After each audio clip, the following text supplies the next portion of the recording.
Fair play to Every, though. He's obviously a huge Radiohead fan because all of his creeps have the same actual theme as the song. You know, they're all wondering, like, what the hell are they doing here? They don't belong here anymore. You should just be gone, you know.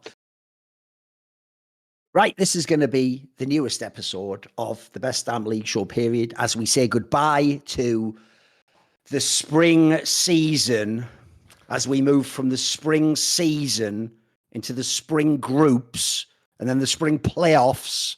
And then after that, we do the summer season groups. And then after that, season 30. Get them out. But anyway, you get the point, right? The round robin's over. The joke is, like, round robin's now so bad. Even Riot nodes just don't call it round robin. They just call it season.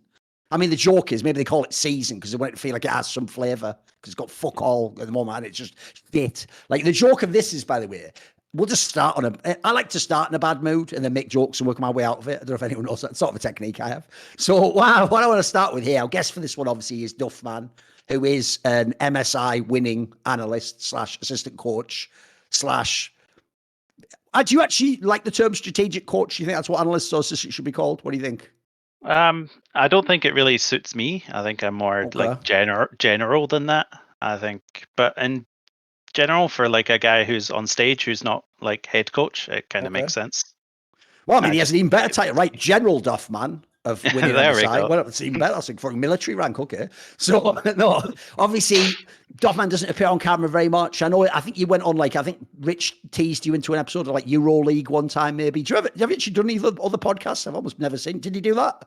No, this is my first time. I was sure you went on an episode of that. Maybe I'm thinking of something else. Okay, fair enough. Right, well, we've got you on the first one then. So we'll see what you do here. Obviously, by the way, technically, just as we had to say with Grabs, Duffman is still under contract with BDS. He's on the bench at the moment. So disclaimer, consider that whenever we talk about BDS, which you will obviously in this episode, is the top players in the season / round robin. But we'll get into it all. One thing I want to say at the outset is this, because I feel like all the rest of the discussion is going to intentionally, because it's a weekly LEC show, be diving into the weeds and looking at BO1s and reacting and the whiplash of, oh, this team's good, no, they're bad now, oh, the Roscoe's really good now, but I will should be in the league. We're going to do all that, don't worry. That's half the fun of the fair, right? But at the beginning, at the outset, I do just want to say this. Guys, please just try to understand how formats affect the results, right?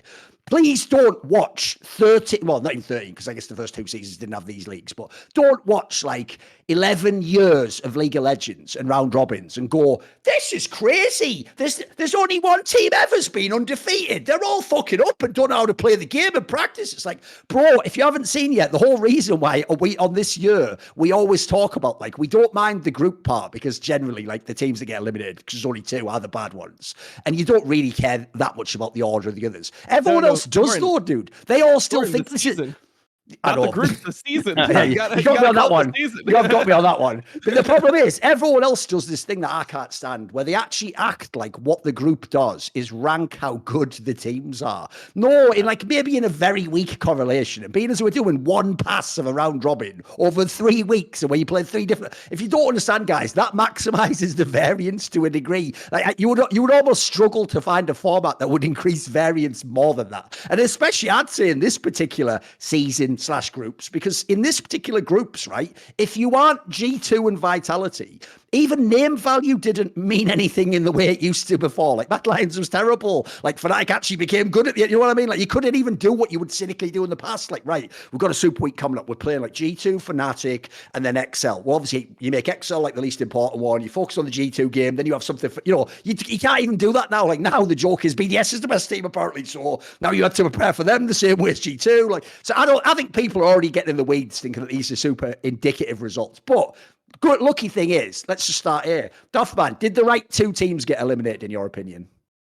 I think so. I think you could make an argument for Fnatic, but when they go 4-0 like that, that's pretty good. And in a row, you can't really argue against it. So I think the worst two teams went out for sure.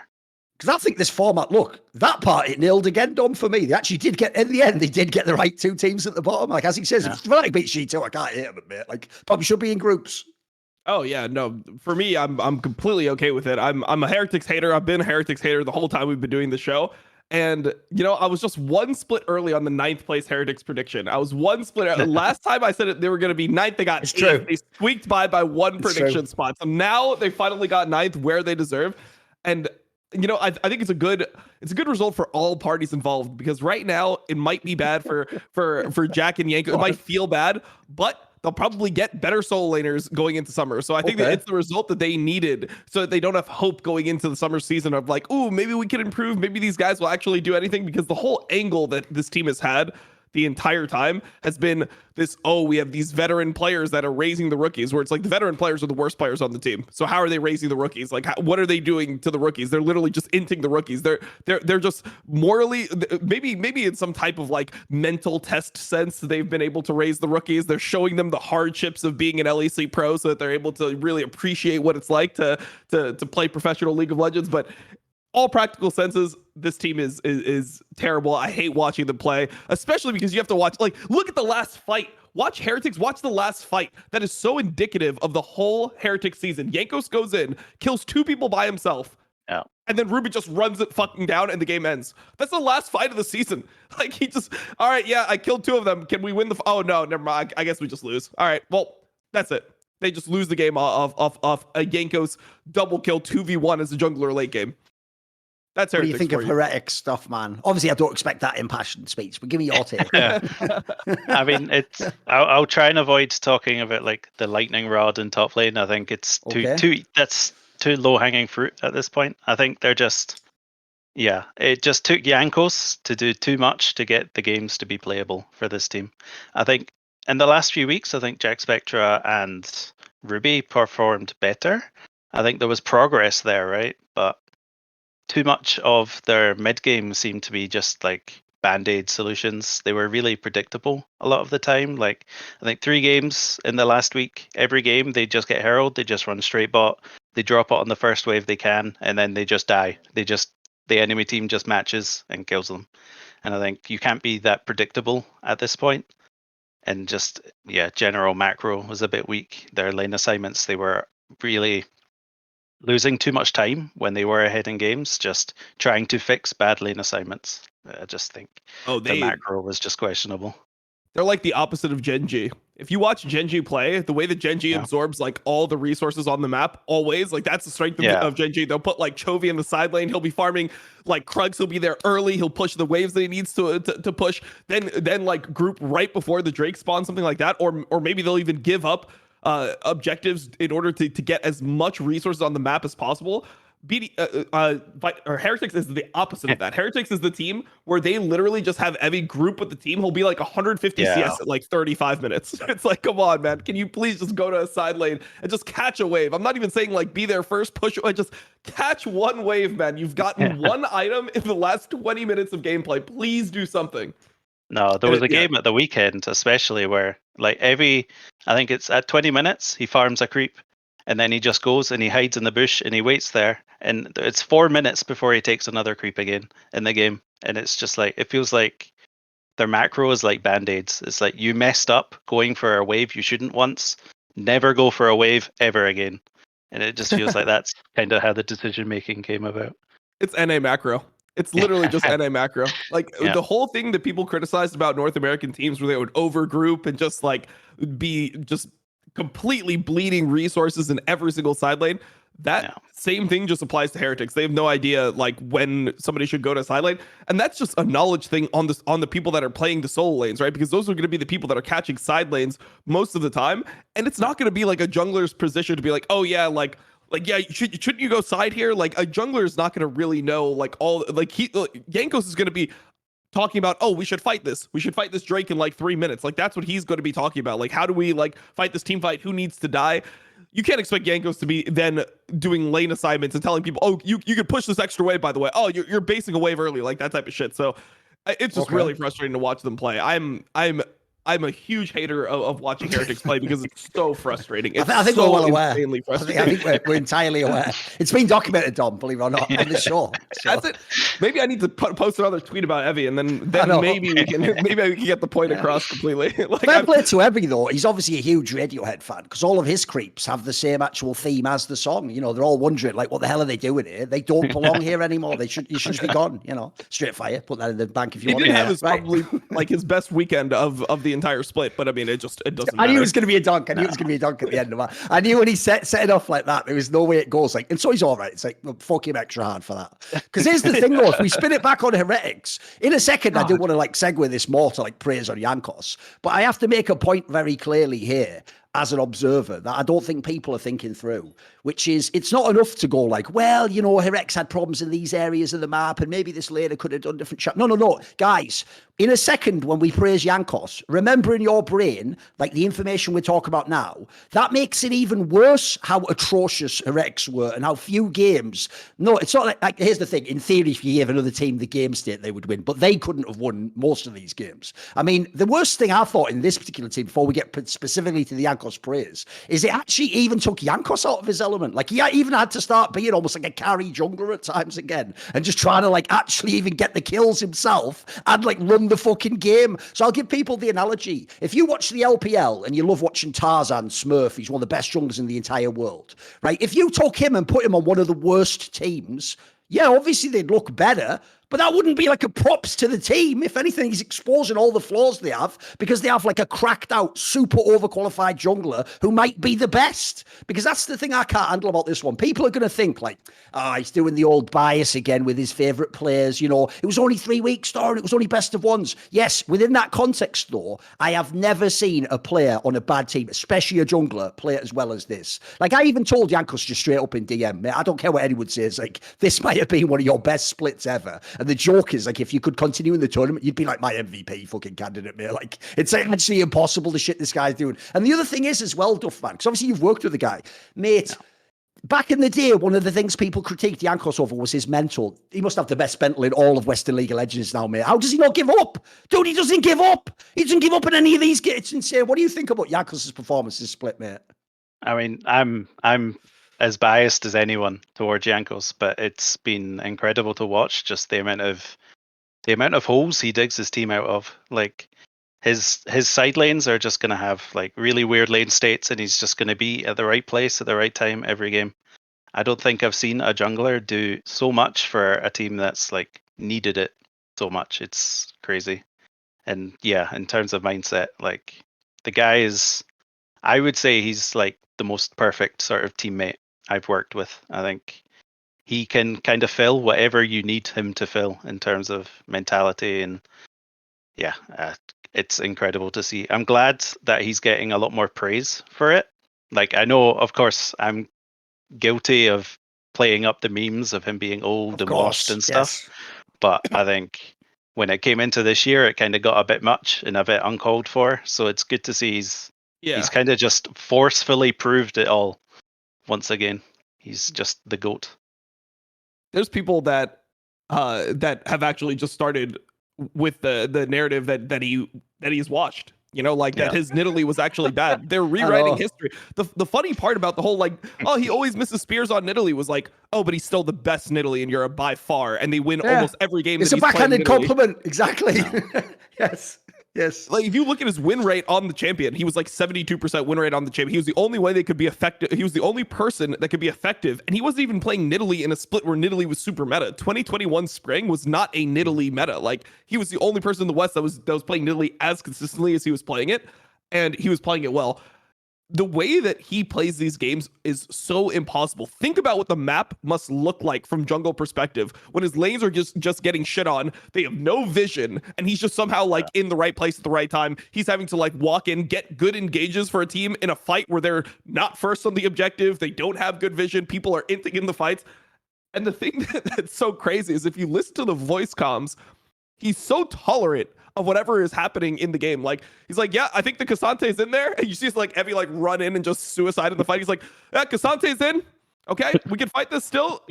Be careful of their AD. Like just the way that he calms the whole fight. I'm like, how are you not tilted? Dude, he's like the actual dad. You know when you watch like one of those TikToks where there's like a modern dad who doesn't have like the disciplinarian style, but they're just like able to handle anything. He's just like, come on, no, sweetie, not quite like that. No, that's still all right. Yeah, okay. Like Billy, no, not on the swings right now. Dude, it sounds like that. Even like he's just managing him. He's just like, you know what? It's like he must just have the most zen mind ever. Like, Nothing matters right now. In the moment, we can change anything. Our reality can be whatever we believe it to be. Like, dude, he should just become a sports psychologist after he's cracked whatever he's done. Because here's the thing, Duffman, I want to ask you about this, because I once got an amazing quote out of Perks that just went by other people. It just went in one ear and out the other. I once did. It was like either a crackdown or an interview or something. I can't remember which episode. But I once put to Perks that I thought even back then, this is back in like season 9 or something, I think I put to Perks that like I always thought Jankos was underrated. Like if you ever look at his career, all the teammates he's played with, all the metas he played with, the fact he plays the joke. I said, actually, the joke is, dude, he should be like a GOAT contender with you and Caps and the rest. And Perks actually said he's probably the best player I've ever played with. Now, even if someone had heard that, they'd all just be like, what about Caps? And they would never be able to listen to the rest of the conversation. But I knew what he meant by that, because what I knew from talking to these guys behind the scenes is actually what he meant was specifically like the way he plays jungle. Like what I've heard from coaches and teammates, they say no one's common the stuff that he's doing. Like he is just covering for you perfectly. And it's like, it said if you're the mid lane, like your Perks or Caps, whether they're playing mid, you don't even have to worry about Jankos. You just know he'll take care of the rest. You just kind of play the lane, they say. Yeah, I mean, I think he's kind of the perfect jungler in that you don't see a lot of junglers who understand the map as well as he does. Like he's played with so many different types of players, so many different situations, and he just knows. I think the only time we've seen a jungler play at such a high level with his lanes would be Bwipo when he went jungle, and he understood top lane so well that he could get Adam through the lane phase so well against any team. And I think this is what Jankos does, but he does it on the whole map. I think he works with every role incredibly well. I don't think there's really a weakness to him. I think he's just, the best jungler I've seen for sure. Yeah. I mean, the only perceived weakness for Jankos would be like, could he exist in a true efficiency carry-based meta with like high mechanical champions? So a Graves Kindred meta where you're like having to clear a lot, like you're playing on 2-3 items, everyone's playing around you and you have to like team fight perfectly or something like that.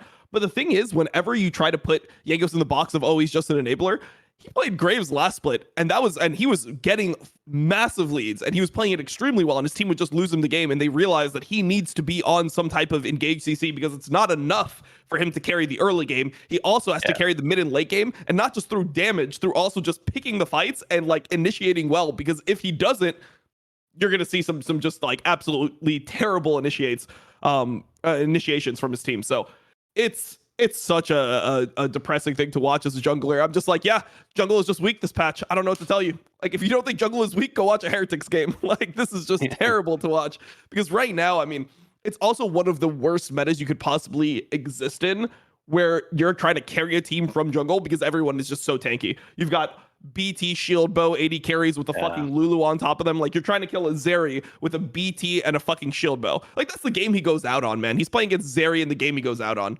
Like, it's just so sad. Mid laners are just all building fucking Roa and Seraphs. So it's hard to even leverage your advantage and like one-shot people. Even when he kills 2 people in a team fight, he uses all of his juice, all of his HP, everything. He can't like one-shot them and then still have enough HP to continue carrying the fight. So it's tough, man. It's tough. There's almost no like redeeming qualities of this Heretics team, besides for the fact that like Jack has moments where he looks promising, and then Jankos is just the best jungler. Yeah. By the way, I'm with you, Dom, on that angle as well. I'm actually, in this sense, it'll sound weird because we're bigging up Jankos. I'm grateful that the format means he goes out now after 9 games, because here's why. One, as you say, Dom, it makes it just way more likely someone maybe gambles on buying him. I told people before, the buyout is low 6 figures. Someone maybe gambles if they want to go to Worlds for summer. You do the big power player to get him. He'll be the most obvious slam dunk player to get. Not least because you can go off individual form now, or you can just go look at his Liquidpedia. Either way, they're both fucking cracked, aren't they? Like, you couldn't basically get anyone better at this, especially not at the price I'm telling you he's available for. And then also, because if he actually had to play in these groups now, or another round robin like the old splits, no one could maintain this level of form. Like, eventually everyone would have the odd game with a mental crack, or they would just have a game where it looked bad. Like, I think it's actually cruel and unusual punishment if you ask this guy to play 18 games in a row with this Heretics lineup. Like, it would actually mean that for the casuals, he would look worse. I'm almost glad that even a casual has to be like, actually, maybe he is just the best jungler, even though he's in like the worst team. So at least I feel like the narrative got corrected a bit. Because actually, you're right. Like, it's one thing. The sad thing is, I know they're memeing on the broadcast when they say that Jankos is washed. Is he washed? Right?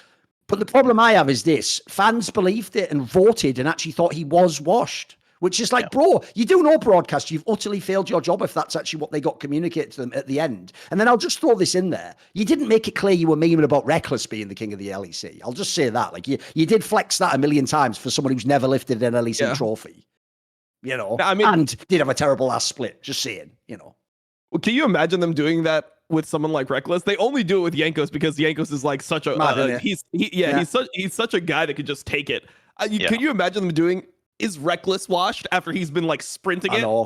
Like it would just be it would come off so much differently. Like they get away with so much because it is Jankos. But to me, I mean, I really didn't like that. I know a lot of people said it was fine. He himself probably even said it was fine. But for me, I just really didn't like seeing that because I could even see while live streaming it in my chat the reaction to it in real time. They're like, of course he's washed. He's old and it's like, no, he's really good right now. He's really good right now. And what you were saying earlier about him like being moved to another team, he is one of the best plug and play players I've ever seen from the jungle position. Other people, they need to build up synergy. They need to figure out how their lanes want to play. He's somebody you could put in any team and he will immediately perform because his game knowledge is on just another level. Like he is so smart about the game and like Duffman says, he's played with so many different players that he can just be put into an environment and know what needs to be done from a jungle position almost instantly. So if he doesn't get to a better team, if the buyout is low and he's not getting to a better team, either teams are being extremely cheap or at some point you just got to be like, I guess they don't want to win that bad because this guy is amazing. He's the best. He's the GOAT. Maybe you could have some players that are younger that look like, they look more promising right now.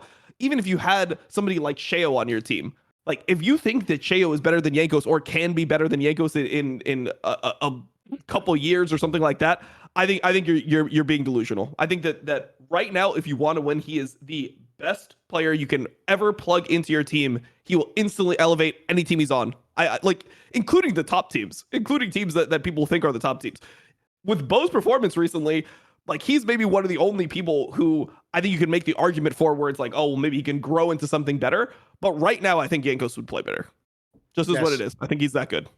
Yes. That's why, to me, loads of these teams should be considering the move. Like you say, I don't care if your jungler now's good. Spoiler, he ain't as good as Jankos. There you go. How about that? I'll also throw this in as well. The other reason I do think the Heretics one is a bit criminal is because, bro, like, after that last week of how Oscaranin played, he was a meme the first week. He looked pretty clean this last week. Why are people like that just sat not in LEC, but then Heretics has their lineup for two splits? Like, give me a break. The talent's out there. You're just not picking it up. And some of this talent, by the way, isn't even expensive. Like, that's the other thing. Like, I wouldn't be surprised. Like, I doubt they spent much on some of these players, but even so, like, just the associated costs of bringing over Evie probably don't make it worth it, mate. Forget, like, how he plays and stuff. Like, all those, like, think you have to give him the visa, get him from Japan. I'm sure you have to fly him back every now and then. Yeah, I doubt, it just doesn't make sense to me. So, in my opinion, like, they have to re-up after this. They can't just go into the next split with the same roster. If they do, like, bearing in mind, other people are going to make their rosters better and they're going to gamble on trying to make the deep run for summer. Heretics will be like last, but even worse, it'll be like they'll win no games or they'll just be like fucking perma-stock and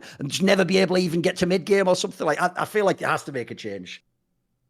The Best Damn League Show, period, is brought to you in association with Freeze Pipe. It's not high fantasy when I sing you this song of ice and fire, because when you smoke cannabis, you, like me, will no doubt have realised how annoying it can be to get hot smoke in your lungs, causing you to cough and spoiling the fun of the come-up.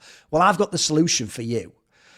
Freeze Pipe can cool your weed smoke by 300 degrees to deliver an experience so smooth and reliable, you'd think it was the Larson of cannabis products. Just put the food-safe glycerin chamber in the freezer section for an hour, just enough time to watch a BDS game in LEC, and you'll be chilling with a smile on your face like Humanoid after a rare W. Only this product is top of the league, and you can get it with 10% off your order by using the code LFN at thefreezepipe.com. Thanks to The Freeze Pipe. If you'd like to support us, check out their products on their website. What about the other team? We don't have to talk much about them. Obviously, the problem with XL was it feels like you don't really know what to make of them because they did the Abadaga switch at the end. And it's like, did it work? Did it not? And did it matter? What do you make of this split of XL, Duffman? Like, should they have been better? I know there were a couple of games they were in where they could have won. They could have been in groups, you know? Yeah, it's too hard to say now. I feel like there was too many changes in like such a short period of time that it just can't have been easy to play. If every single week you're worrying, am I next? Is it my turn now? I had a bad game. Maybe it's my turn to go. So it's hard to really judge what they could have been. I just feel like they never really got a chance to work on any of the issues they had because players just kept changing. Felt like. Obviously, they did by the end of the split. They only had 3 of the players from last split, Dom. They did only have Ordo, Cersei, and Patrick, obviously. Like, put it this way, if this XL lineup now played the whole split, would they have been better? Do you think so? Maybe. I mean, I think probably, actually, if you look at how IWDominate plays, it looks like he was at least trying to be somebody who's more active on the map, which is what XL really needed. When you're looking at his Jace, like, he's trying to roam, he's trying to make things happen. And what's so sad is that he's getting to the plays before Xerxes. It shows how late Xerxes is, how slow Xerxes is, because you see IWDominate moving first. He's going to get to the bot lane, who's, pushing up at turret before Xerxes is. I feel like Xerxes was really in his head this split because he's played better than this. It's not just that he's on a worse team. The way that he approached lanes, it just looked like he was one of those junglers who was trying not to look bad. He was stuck in his jungle. He was not farming well. He was not making plays on the map. I mean, it just didn't look like he was the same player at all. And, when we were talking about Jankos, the Jankos point, specifically on how his mental was so good, how he played well in every game, I think that here is an example of a veteran that actually did get mentally shattered by the end of the split, which I think Odo just had some of his worst games at the end where you could tell that just the games affected him and he was just tilted by the last 2 games, which were important games, right? These are games where if you win, you qualify. And if he plays better in that Olaf game, for example, you're at least forcing a tiebreaker. So I think that just kind of shows you the other side of things. This team is just doomed. I think that they need at least a jungle change. I think that the way that they play just frustrates the players, and I don't think that the players actually respect each other. If you see the things that you see afterwards, if you look at Twitter and you see Odo tweeting out, "Wow, nice game, guys. Hopefully we win the next game." Like, happy face. Right after they lose, you're like, this motherfucker is tilted as hell. Like, shit. Like, he is not having it. And like, not really his style, is he? He's not really like a happy-go-lucky guy. I know exactly. Yeah, it's not his style at all. And the games itself, I mean, he's solo killing like with Malphite. He's like, hey, I'm solo killing a Gnar with Malphite in lane. How are we losing every single team fight? What more can I do? Exactly. You look at the review, and I don't know how people would not just think Xerxes is just complete shit, right? Like, when you're looking at his Wukong, if I did that shit in a solo queue game, I would be embarrassed. Oh, yeah. What he's doing on stage, like, and then all players have to watch that, and then they have to, like, be like, oh, well, don't you think it would have been better to just not completely run down the entire team fight? Like, what are you going to even say when somebody is playing mechanically that bad with a lead later on in the game? I mean, the Koi game, my God, that was one of the most painful games I lost. I mean, you watch that game, and the first comment that people were making was, is there any rule in the book where we can afford both these teams a loss here? Is there any rule we can give them both losses based off what we just watched? Because no one deserved to win that shit. Like, Koi somehow just got to exist for 40 minutes in the game, and then they somehow like won later on by XL throwing, but they didn't deserve to win that game. So it's tough, man. XL, they're pretty doomed. I think at least the jungle change is needed. You might need to go harder than that too. Like, because the vibes might be so fucking doomed. It might be just so negative at this point that you just need a completely fresh look with a bunch of new players. Yes. Oh, I will say, if you are Fnatic, Koi, and Mad Lions, your main takeaway from the season, the round robin, just is this. Whew, thank God XL and fucking Heretics exist.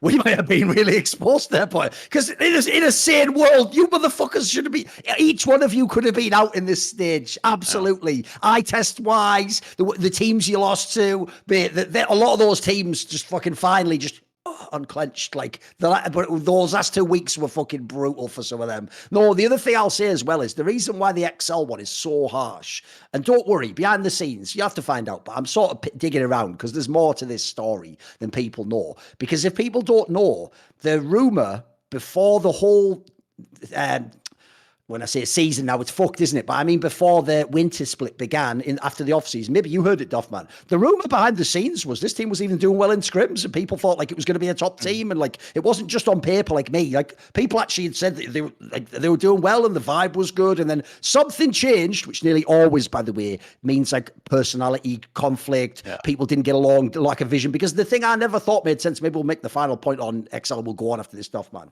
Is the part that I really think sad about the XL experiment is it's going to make people think everyone in the team, coaching staff to players, are all shit. And it's like, that cannot be true if you look at these players elsewhere in their careers. Like, they'd have had to be the luckiest guys ever, some of them. Like, what do you think on that? Because it's going to make, if you look at the way they play, look, I don't blame you. If you take the nameplates off, they look terrible, these two splits.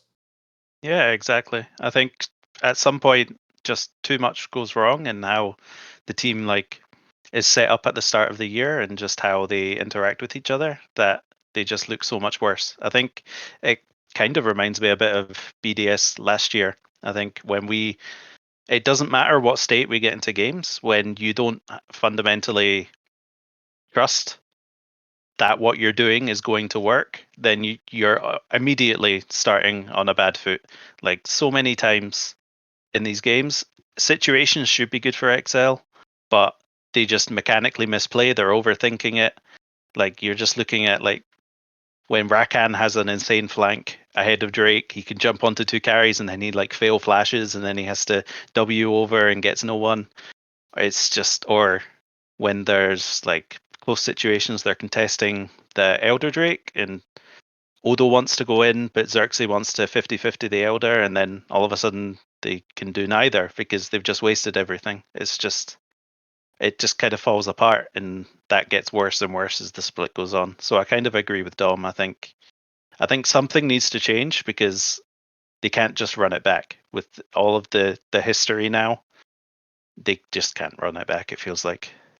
I'll also say as well, look, this will be a harder sell because sadly, even other players and teams do go off like recency bias and what have you seen in scrims and if they believe someone's good. But the worst part about it is, this is why I also think they probably made a mistake just waiting until now to make changes, like beyond just do the odd one at a time. Because you also had trade bait before, like some of these pieces, like especially after the first split, dude, I think a bunch of teams might have like gambled on Vethio if they thought it was just like, maybe the jungles. I think now you might have even tanked some of the rep of these players as well. Like, I hope you can still trade them. Like, I would hope someone would still want Odoam there. Like, I would. Like, aside from games where they didn't play around him or he got tilted, it still looks totally fine. Looks like he could be a very good player in a different team. Vethio, look, that one looks really bad. But again, I just don't believe the last 3 splits last year and before that were just somehow a coincidence. At worst, that means you can make it work around him. Whether that means you pair him with a Razork or you get him with a coach that's worked. Who the fuck knows what the angle is? But the point is, there's got to be somewhere that guy can be good again. I don't buy this angle that people are doing. That's like, they make it sound for real, dude. Like, in the other teams, it was the funnel meta, and he just sat in mid lane under tower and ate all the farm, and at the end of the game, like some mad old, like 2012 daughter carry, just carried the whole game. It's like, no, he wasn't. Just go watch the games, guys. He was really fucking good. He really was just like mega. Yeah, you had to give him resources, but if you did, he carried like every back to front to back team fight. It was ridiculous. Yep. So like, I just refuse to believe this guy is done for good. I will say the way he exited XL's a bit alarming, both maybe for XL and for him. Like, that sort of tweet wasn't really the sort of thing you want to hear. But if the right whisperer can come and sort of get in his ear and get the right team around him, he could be reclaimed. You could put him in a different team, I'm pretty sure. Oh, I agree. I think he came in to winter and the team didn't really play how he's used to playing, right? I think the biggest weakness of XL was how mid jungle support functioned, and I think they never quite got to the point where it did. And that was where on Misfits, his biggest strength was just, as you say, scaling and getting into team fights later on.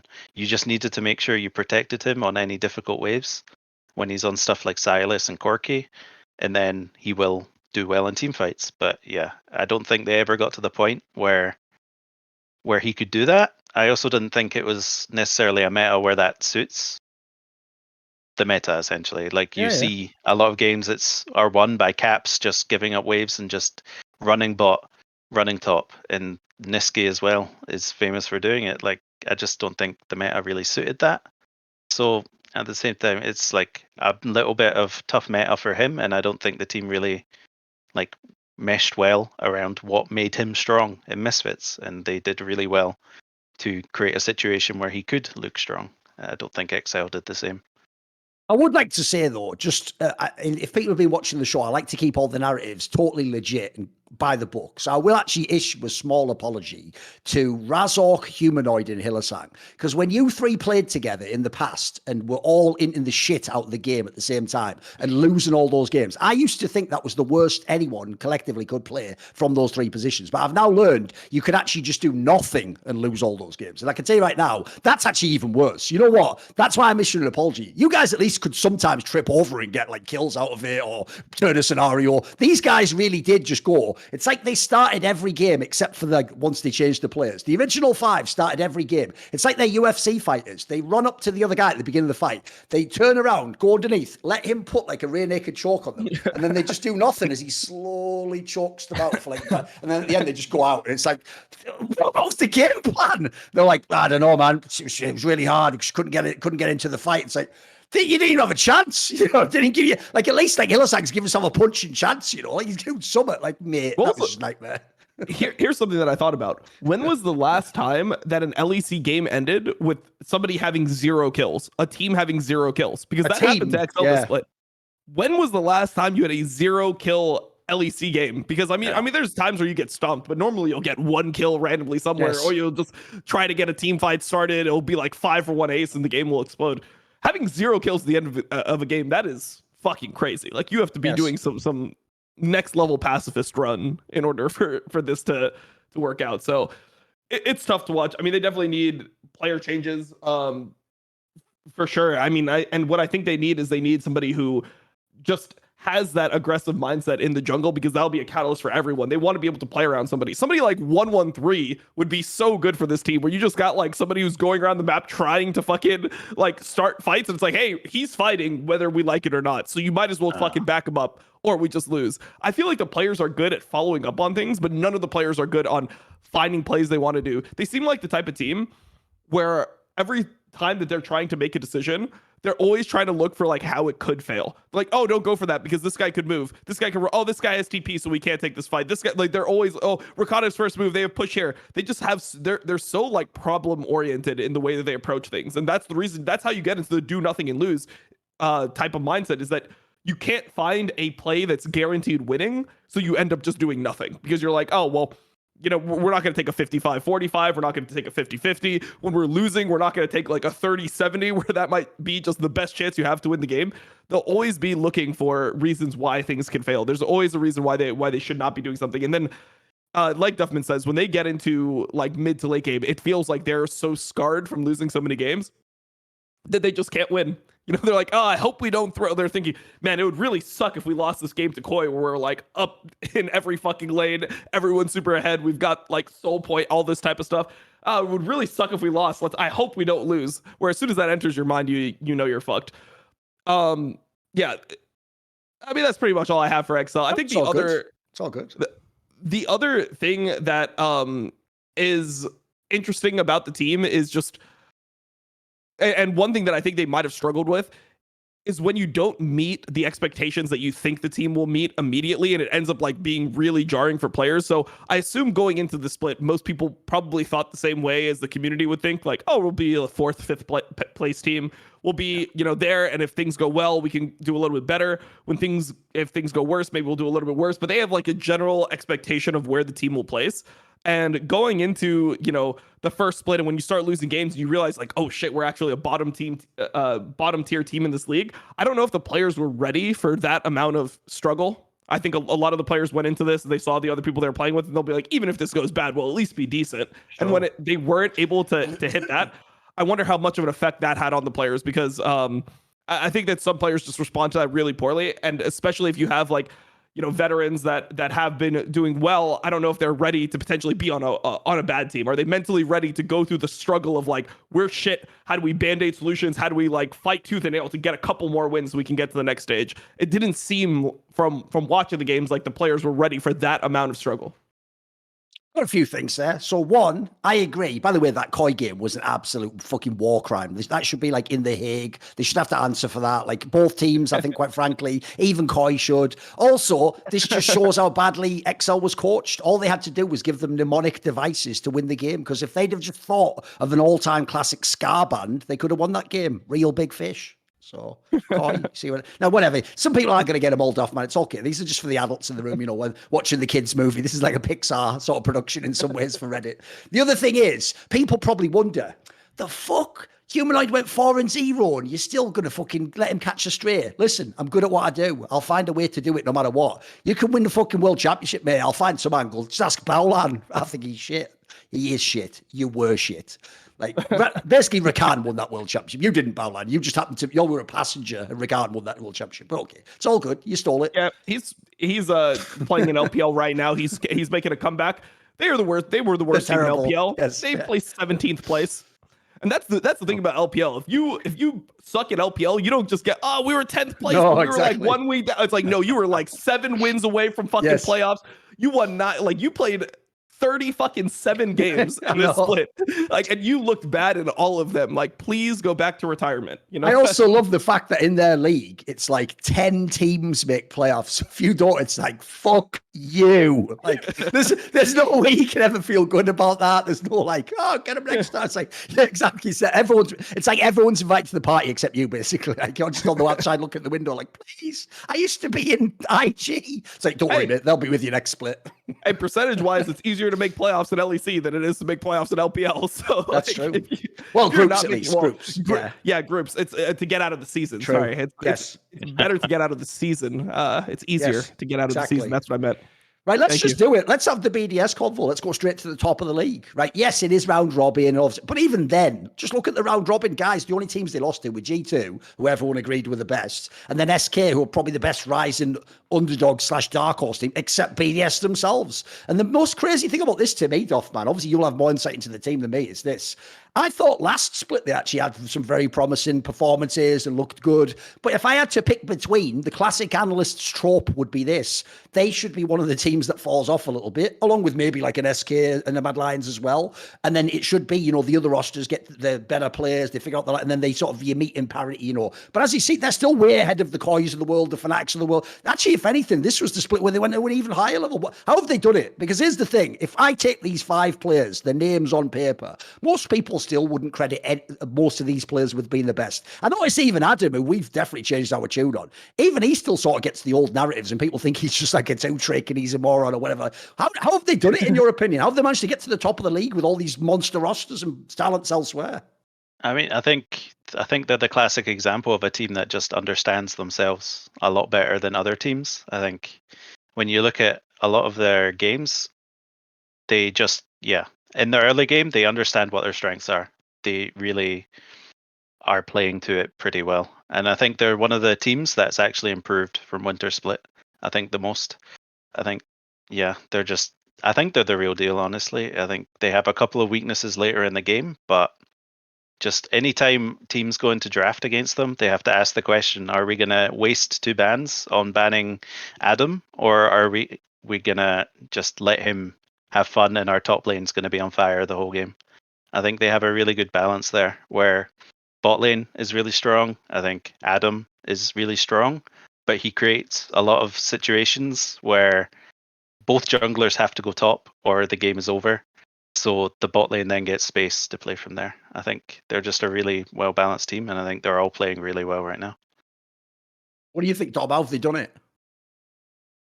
Well, I think that they have a unique style, and I think other teams just aren't able to play into them well. You can see that Adam wins a lot of the matchups that people think are unwinnable. So when teams try to counterpick him, it feels like a lot of teams are still in the mentality where they're like, oh, just give him the Darius, I'll counterpick with something like Fiora. And then they start playing the matchup. They're like, wait, is this Darius favored? Like, how does this matchup actually go? So I think that they get checked a lot like that. And I think that BDS is just one of the strongest like laning teams, surprisingly. I think Adam lanes really well, and I think the bot lane lanes really well, and mid lane is just stable. So when you have that, they're getting a lot of leads in their games because of this, and it's cool to watch them keep on iterating on their style and really like just realizing that their style is going to be, I mean, it is what it is, right? Like they're going to have to play the style, and they're just bringing new champions into it because Adam can play like melee tanks. The things that you don't want to see Adam on are like Jace, GP. I mean, I know he played Gnar in LFL. A lot of people were really hyping it. So if you say he was bad at Gnar, they're always going to be like, oh, he played in LFL. Like he was really good in it in like last summer or whatever. I still don't think that that's his style. Like I think he wants to be playing things that can fight you. And they're bringing new champions in and allowing him to like play that style. I also think he's actually played frontline pretty well when he plays tanks, whereas some of the other tank players just take free damage. Like Adam, for the most part, he's not really like inting. He's taking damage when he's allowing his team to get space and things like that. So the team is just really honed in on what they're good at, and they play their game every single time. Every time you play against BDS, you're playing a game where it's like, all right, Adam's on this like annoying fucker champion, where the champions that if you were playing solo, you'd be like, oh, this guy's so unskilled, bro. He's just playing Darius every game. The fucking Darius player. Oh, this guy's an idiot playing Olaf, but he wins every single time, right? So you can't really knock it. I do expect this team to fall off though still in playoffs. I just think that when you have a full week to prepare for just them, I think that they're a different team. I mean, I guess groups or playoffs. I mean, in the best of threes, I don't think that they'll be the best team. I think most teams look at the split. I would be surprised if there's anyone in LEC right now that does not think G2 is the best team and actually thinks BDS is better than G2. But I think they'll probably they'll do better in this phase than they did last time, because last time people forget that they ended up kind of bombing out. It was really disappointing. Astralis got them. Yeah, Astralis got them, and that was the Astralis roster with Dayor, where I mean they limped into playoffs. No one thought that Astralis was going to do anything. So they had a pretty massive fall off when they hit the BO3 stage last time. And I think the reason why they get a pass on that is because no one expected them to even make the BO3 stage anyway. So they're like, you know what? Like they still overperformed. I just don't know if they're suited to actually play best of series and if they'll be able to keep their strategies intact, because it feels like when you get time to prep for BDS and you could really break it down, you should be able to at least get into some game states where you're not getting crushed, because they are pretty predictable in the way they're going to play the game. You know they're going to play some bruiser tank top, and they're going to like try to play it pretty aggressively. Crowny's going to be on something that scales decently, and Nuck is going to kind of just be AFK, like just doing his own thing mid lane. So when you have weeks to prepare, or like a week to prepare, 2 weeks in this circumstance, actually, I think that you have a much better shot at taking them down. So I think they could probably get out of their group. Man, their group is hard, but I think they could probably get out of their group just based on, you know, how well they're playing right now and their confidence levels. Like on this team, what I would say is this: like, first of all, just what a fantastic split again from Crown Shot. He's just had 2 in a row now, guys. Like, at this point in time, he just is one of the elite AD carries in the LEC. Like, he's even a contender for best, quite frankly. When you look at his teammates who he's playing with, that's just fucking amazing this year. And also, I do think it's a step up from past years. He was good in those past. Now he just looks really good. Don't know whether he just took time to blossom.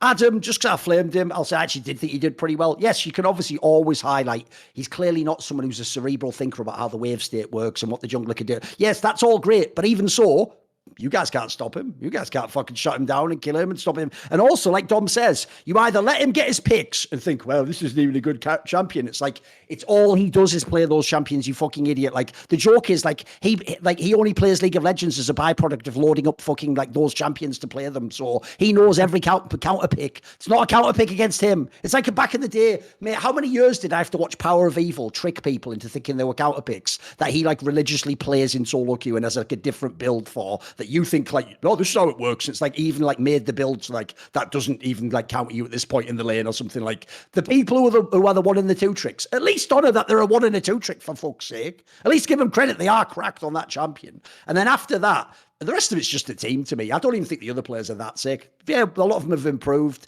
The thing I was most impressed with in this squad, though, is the amount of times I've seen them in late game scenarios or have a lead, but then just close the game and win. That is so unusual for players that are inexperienced like this. Like, they don't have the joke is Crowny's the veteran of this team, and he's not a guy who's got the experience of, you know, finals and stuff like that. Like, that's the thing that's different. There have been teams before that were impressive, like they get the early lead or they can just fight or their players are strong. To actually be able to close games, I'm with you on that, Duffman. That part is legit, mate. That part, I do think they earned their place at the spot. The problem is, I sort of agree with Dom.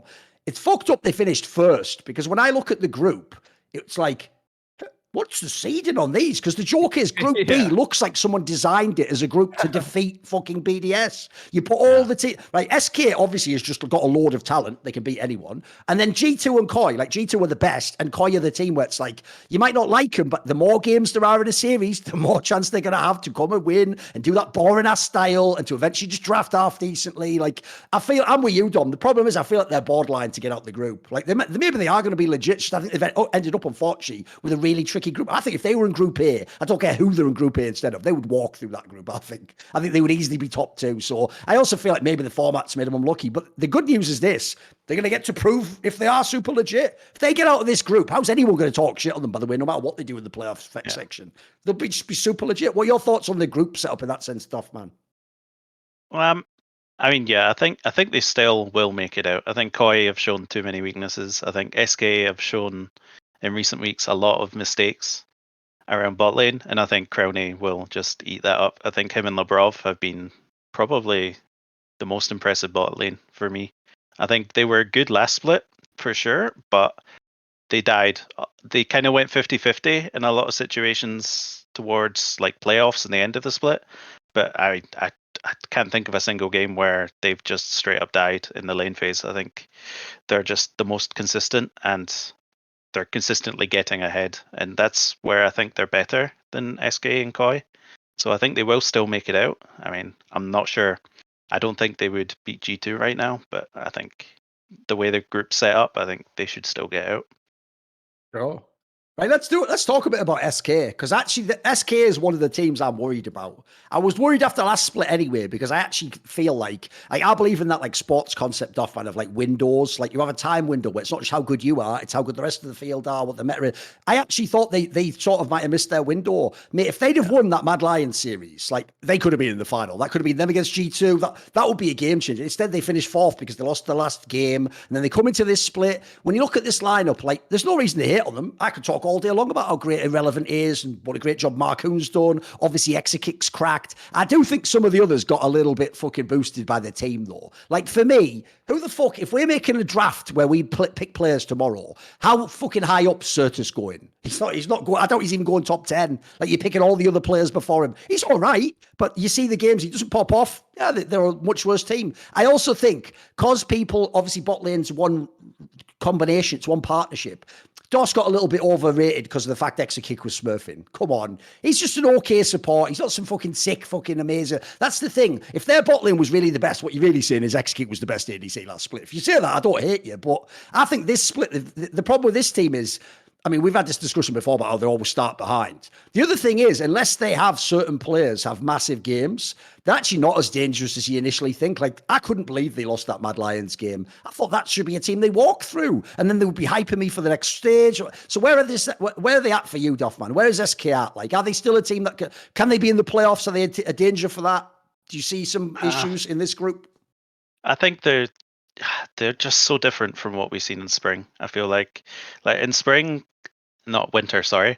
In winter, yes. You had so many games where just Exekick and Doss would just 2v2 kill. And if they didn't 2v2 kill, Marcoon was playing for their lane and everything was great. But this split, I feel like whenever Doss and Exekick get left on their own, they're like caught in really awkward wave states where they have to push out while enemy jungler is pathing into them and they're just free kills. Or on the opposite side, when they're getting pushed in, they're just taking so much free damage that they're just going to get dived and there's no real like counterplay. And I think this is what worries me about SK, because what they always relied on was getting to team fights where I think they're all like much better than they are in lane. And I think it's hard to do that against teams like BDS, G2, where you're just bleeding bot lane essentially. I think they've just got too many unforced errors in them, especially for a team that doesn't have too much coming from mid lane in the early game. There's no chance to like flip a bad matchup or a bad lane state because it feels like they're kind of in 3 separate lanes in that way. What do you think, Dom? Yeah, they're feeling them still.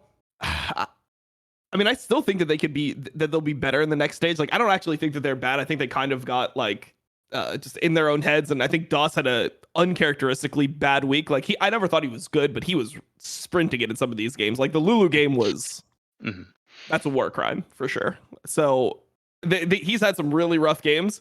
And I think he could play better. And then also I think Exakig has been playing a little bit worse himself. Like just in terms of the decisions that he's making in lane, it just seems like they're a lot more vulnerable now than they were before.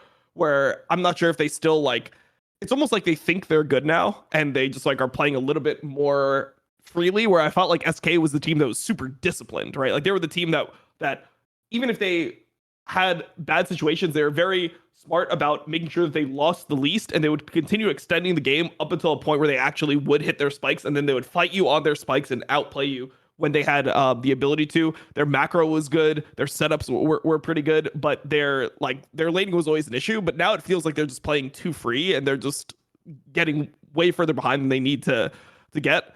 I don't think they'll beat BDS.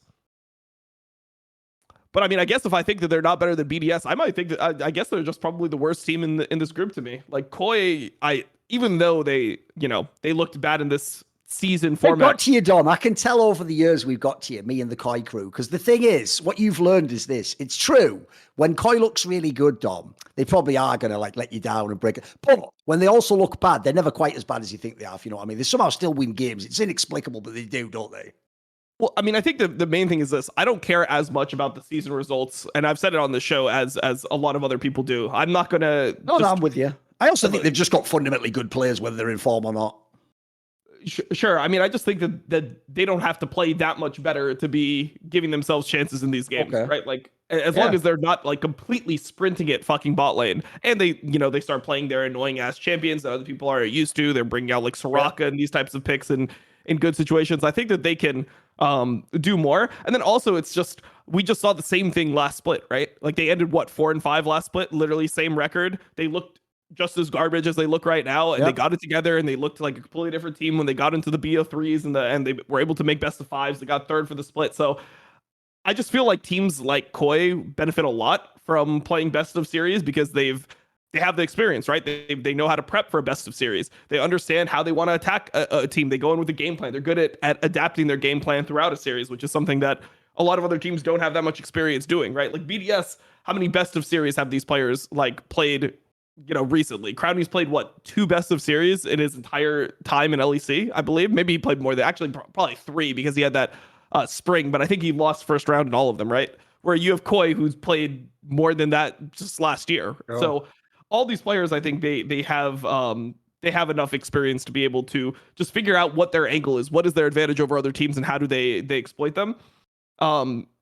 I don't feel the same about Mad Lions because I think Mad Lions they were more stable in the season. Their results were more indicative of where they placed, but I don't know. When I'm watching Koi play, I'm like, they can't actually be this bad, right? Like there's no shot that Trimby and Comp are the worst laners in the league. So when I'm looking at this, it's like SK versus BDS.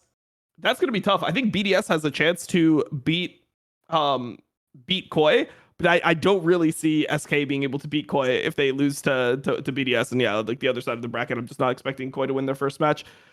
It's interesting. I think that SK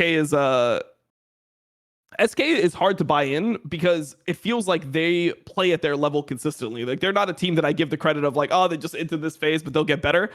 I think that they'll be slightly better, but not by enough to actually be able to win out and get to playoffs. I think that they're probably going out last. Duffman, I want to ask you something, right? Which is, as someone who's worked on a rival coaching staff against the Freddy 122 coaching staff, so obviously you had different people like CAL coming over the years, etc. But he's been there the whole time. He's the one constant. And quite frankly, like if you look at Rogue at this point in time, Koi, like the joke is, it may as well just be how Freddy 122 coaches teams that play around Larson, because they're the only two connecting factors that still exist. But it seems like they both have a very consistent philosophy on how League of Legends is played. What do you think of that? Because I've noticed actually Freddy 122 doesn't seem like he's a guy who like embraces like global meta thinking or tries to just go with the trends. It seems like he has a very set idea of what he wants the game to be like. What do you think of the way he coaches, of the style? I mean, yeah, I think the team does always tend to end up like when it comes to like the games that matter in playoffs, they seem to always come back to the same sort of formula where it is just scaling on Larson, and they'll have a very good play style around bot lane. They'll make sure bot is ahead, and then they'll use that to get Herald, and then they'll play from there. I think, yeah, I think they do tend to always look the same, which I think is worrying for this split because, I mean, Trimby is kind of dying for fun in a lot of these games. I think he's running it. I really don't know what's going on through his head. He looks like Hillisang to me, where he's just like free kills at some point. Yeah. And I think at the same time, the even bigger worry than that is I think Maurang has just completely stopped getting any sort of advantage for them in the game. I think if you look at Winter Split, he was having so much impact early in the game to the point where enemy jungler, although Maurang's not farming, enemy jungler has to match him constantly to put out the fires he's creating. But it feels like Maurang's just dying every second game, then Trimby's dying every second game, kind of interchangeably to the point where they just don't get to look like Koi, it feels like. By the way, on that topic, I have a quick question for you, which is one of the players I've noticed is really hard for a lot of people to actually gauge and rate is the player Larssen. And all I'll say is this, right? I understand why when Rogue used to be top of the table all the time, I do sort of get why people never wanted this guy to be MVP, mates. Because unfortunately, if you're not like a super nerd about League of Legends, it's just boring player to you. It's like, it's the same reason why so many people on Reddit, you'll probably notice, even to this day, are mega resistant to the idea Chovy could never be the best mid laner. Because to them, they just like, all he's doing is farming. And they just don't see the value in that. Like, I mean, most fans don't even seem to consider waves as a consideration in the game even. They just think for real, like everyone gets to CS and then you group up and you have a fight, right? And if this champion's OP, I wanted to get your take, because to me, in some fucked up way, this year actually also confirms to me Larsen's just a really good player, mate, because sure, his style isn't the pop-off style where he's going to carry the game if they're doing badly. But it's like, mate, the floor on his game's ridiculous. Like,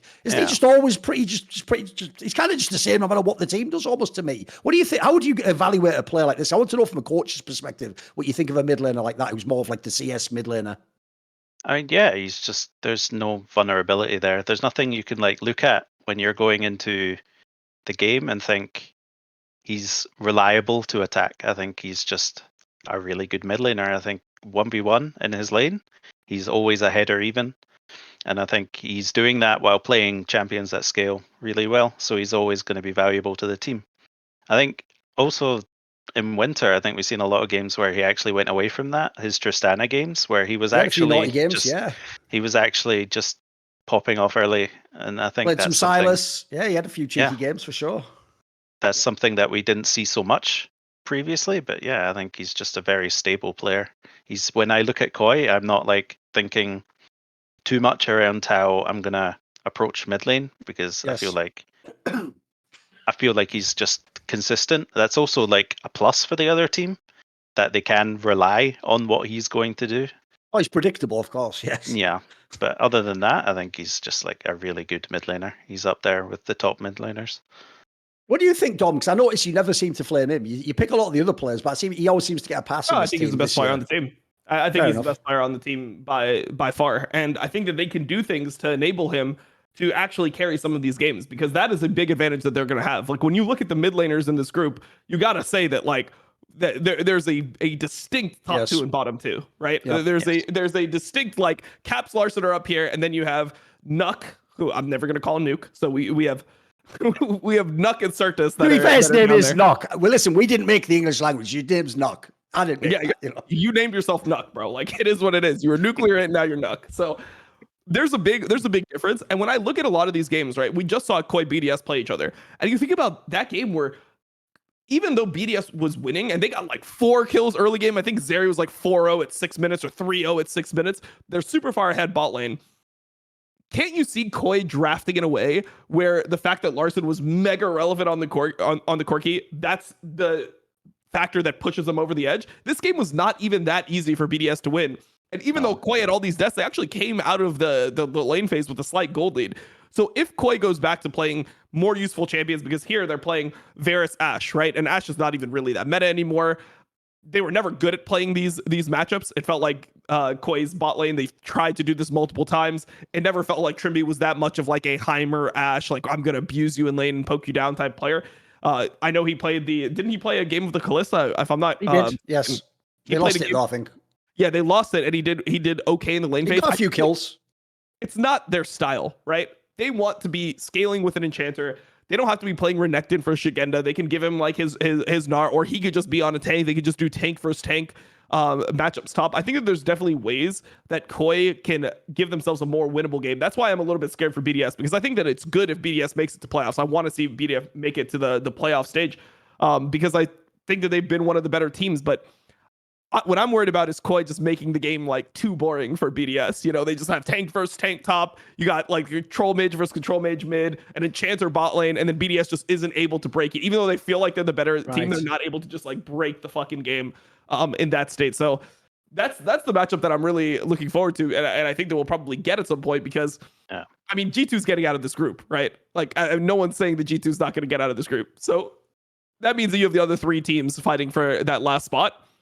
This best of 5 could be interesting. I just think that Koi, like, this is the reason why they're hard to beat in the best of series. This is why they elevate in the best of series, is that they can make the game a Koi game. In best of ones, it feels like they're always trying to see like, oh, can we actually play the meta? Can we like iterate on what do we have to be the same team? Because it feels like they hate themselves, right? They hate the team that they've became. They don't like being the boring ass team that scales, plays weak side top, control mages, enchanters, and just like beats you in a fucking 2-kill game in 47 minutes or something. They don't want to be that team. They want to be T1, but they're just not T1. And when push comes to shove, they get in a best of series. They're gonna fall back on what works for them as a team, and they play their lanes pretty well. They're the opposite of Heretics, where when they get into the mid game, I feel like they do farm all the lanes. They are getting all their resources, so they are leveling up throughout the game, and that's not easy to defeat in League of Legends. That's super frustrating, especially for an undisciplined team. Which, you know, BDS, for all the good things we say about them, the bad is that they have a catastrophe every game. I call it on my stream, the BDS catastrophe. There's always one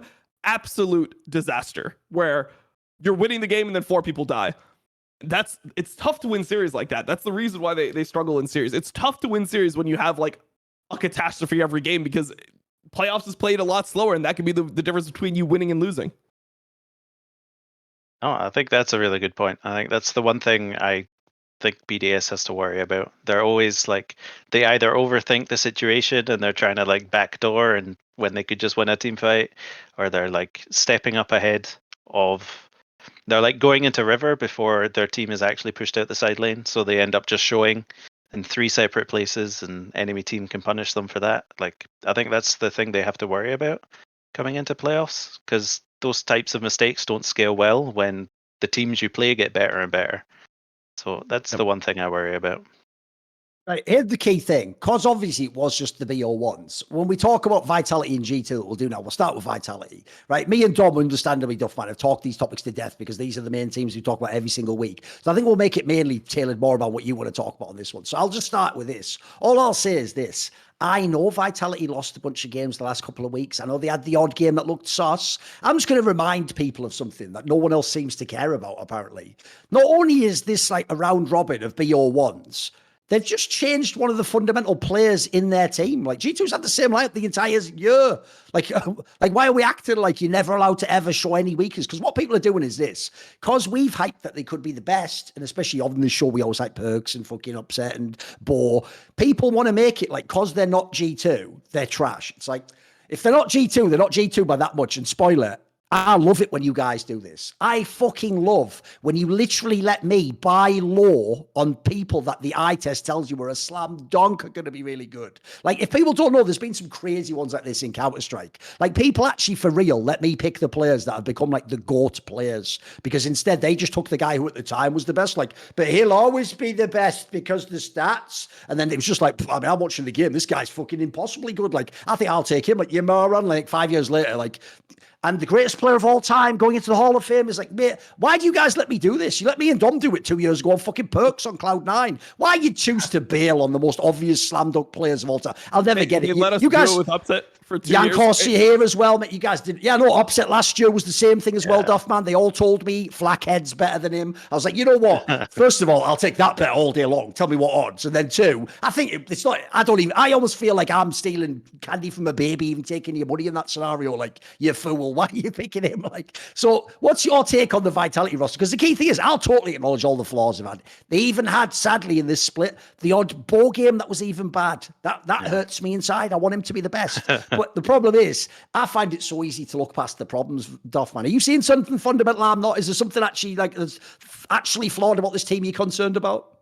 I mean, the only flaw just comes down to like how they coordinate later in the game when things get hectic. I think other than that, they have 3 really strong lanes. I think they have a mid laner who is really willing to just give up himself to get his side laners ahead. And I think, yeah, they can just carry games. I think they're a really scary team to play against because you do have to worry about upset. Like the whole game is going to revolve around upset at some point, but you can't ignore top lane, which I think was the thing that Fnatic had last year, where they had upset and they had humanoid, but you only really needed to worry about both side of the map. Yes. Wonder wasn't going to like completely flip the game and carry it. So now Vitality has a roster where now they have Bo, they have Photon, they have Upset, who are just all really able to just carry games on their back. And I think Perks can do that if he needs to. I think he's kind of he looks like he's of the mindset where he doesn't need to be that guy right now. I think ever since even last summer, he turned more towards like the Niski sort of play style of making his teammates better rather than just focusing on himself. I think they're a legitimately good team. It's just whether they have a hangover from making that change so late that they don't get to work on playing around upset properly. Like it won't be natural going from Neon Kaiser to upset Kaiser, for example. So maybe when it gets to playoffs and the pressure comes, maybe there's some mistakes there, but I don't see it. I think they have too much experience there. I think they're just a good team. Any concerns, Dom?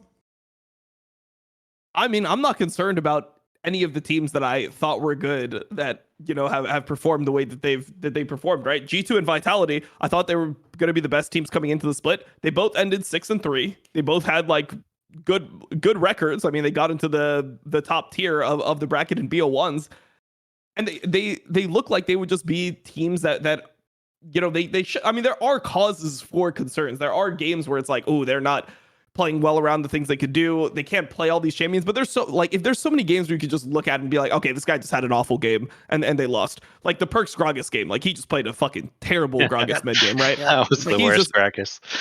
He's the worst Gragas I've ever seen in my life, bro. I was better at that champion in season 5 than he is now. It's ridiculous. I can't believe what I'm watching. So his Gragas is terrible. You don't have to play Gragas, right? Everyone goes through the phase where they try to play Gragas. We saw every team attempt this. Koi tried to play the Gragas. You know, Abadage played the Gragas. Nuck played a game of the Gragas and was just absolutely fucking useless. Everyone goes through this phase where they're like, but Faker's playing it. Let me try to. It looks so OP if I could do the. And then they just can't do the combo. And you know, all right, well now we just have a useless champion mid.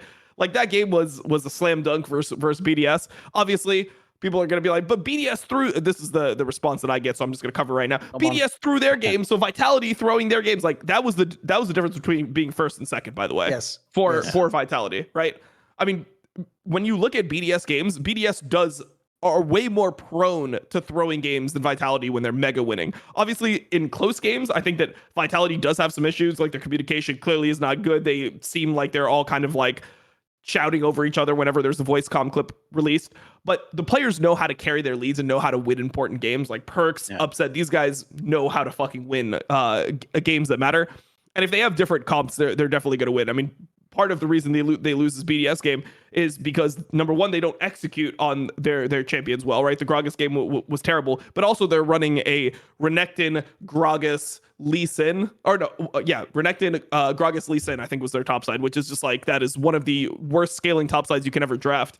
And as playoffs comes in, people will be just drafting more scaling. It happens pretty much every single split in LEC, unless your name is G2, where you just stomp the fucking game and it doesn't matter like what you end up drafting because you're so far ahead of everyone else. So Vitality at G2, they obviously looked weaker than what you'd expect, but I don't care that much about these BO1s, which is the same reason why I'm not willing to just say, even though Koi's looked significantly worse than BDS, like BDS played 9 winnable games, Koi played 6 games they should have lost, and then 3 games that they won didn't even look that amazing. They won it off playing this like Rakan, Lee Sin, TF, whatever, like roaming strategy that they randomly did in the second week here. I just don't care that much about that. I think that the teams that they looked good enough to me in the games they won. Vitality looked good enough to me in the games they won, where I think that I would rather see them go to MSI than any of these other teams that could qualify. Like Mad Lions, this is the fear for everyone, bro. If Mad Lions makes it out of that group, that is the fucking issue. If Mad Lions somehow gets second in their the BO3 group, the Group A, which could happen, right? Like it's Astralis Fnatic. Yep. Mad could be better than Astralis and Fnatic. Yep. I know Astralis has looked significantly better. It's the same thing with Koi. These teams that have been good before, that have the battle-tested players that know how to win best of series. I don't think you ever count them out, right? If Mad make it, then Vitality could get second and not make MSI, right? If Mad make it to best of fives, they're almost guaranteed qualified unless G2 loses. So it's a little bit scary. But I think that they're just a team where, like Duffman said, you have good enough laners everywhere that's a team that you want to represent, because they can. That's the requirement in order to play internationally. You have to be able to get through the lane phase versus these really insane Asian players. I think that these players can actually do it. You know, I mean, we saw Upset literally do it at the last Worlds. Perks is a question mark, but I think that mid lane, especially if he's playing like his matchups that he knows in and out, if he's playing a mage matchup, he's not going to get like completely shit on by somebody. And then Photon looks super legit. So I would love to see this team continue playing. I hope to see them actually make it to MSI, because I just don't trust any of the other teams. Like if they don't make it to MSI, look at the other teams you have to choose from. Astralis, BDS, which obviously look good now, but for the same reason you think that they're going to fall off here, you don't want to see them internationally. SK, they're the same BDS Astralis basket for me, where I just don't think they have like the firepower on their teams to be able to compete. And then you have Fnatic. Don't have to say anything about that, I don't think. And then Koi, Mad Lions, who are looking like shit now, but they have the players. That's what you have to choose from. So let's see. Can you even imagine if LEC sends to MSI fucking Astralis, and then all like, you know, Faker and T1 are coming in, like Knight and JDG walk in the room, you know, all these cracked out teams walk in, and then they're like, oh, they're like looking up on OPG, who the fuck's 113 and fucking leader? Like, what is this guy's champion pool like? And even better, they're gonna just meet Younghoon, like he's gonna be like, you know, like, and you ask, you speak Korean, like who the fuck are you? Like, man, the whole thing would be so hilarious if you did. At least some of them might be like, oh, copy, I think I saw you a few years ago. What you've been up to? All right, okay, whatever. They'll probably just assume that Younghoon is like super insane. They'll be like, oh, I guess this Korean guy, I guess he just carried the team here, you know? Like probably. And by the way, as an aside as well, the last thing I'll say on the Vitality one is this. The other reason why it's so easy to double down on this particular one is because the three teams they lost to, guys, are the three teams above them in the tables, all the really good teams. And as Dom said, almost all those games were winnable. Even the G2 one was a fucking cracked out banger that I'm pretty sure everyone loved as long as you were in the two teams. Like, that was a really awesome game of League of Legends. Right, let's flip it then. Let's talk about Fnatic. They're obviously one of the big squads to discuss, right?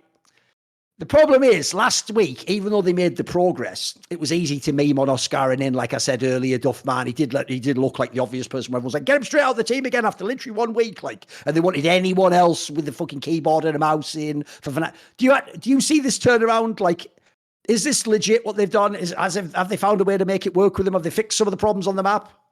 I don't think they fixed many of the problems. I think they just got a lot of like really insane drafts. I think everything really suited them. Reckless was playing all of the champions he wants to play. They had good bot lane matchups. I think Humanoid was playing Azir in half the games.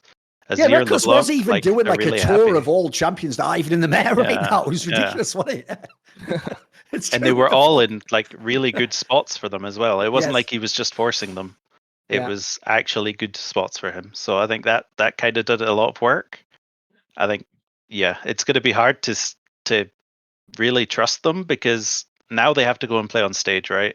Yes. I don't think we've not seen that really comfortable game from Oscar on stage where we can say, okay, if it's like he's over his stage jitters.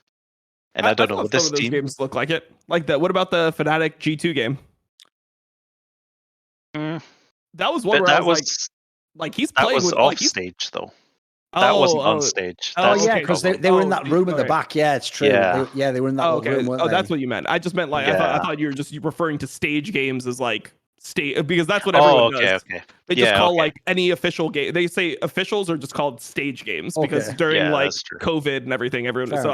I misinterpreted what you meant. But yeah, I guess on stage we haven't seen it. I thought Oscar looked pretty good this week. I was pretty happy with how he played.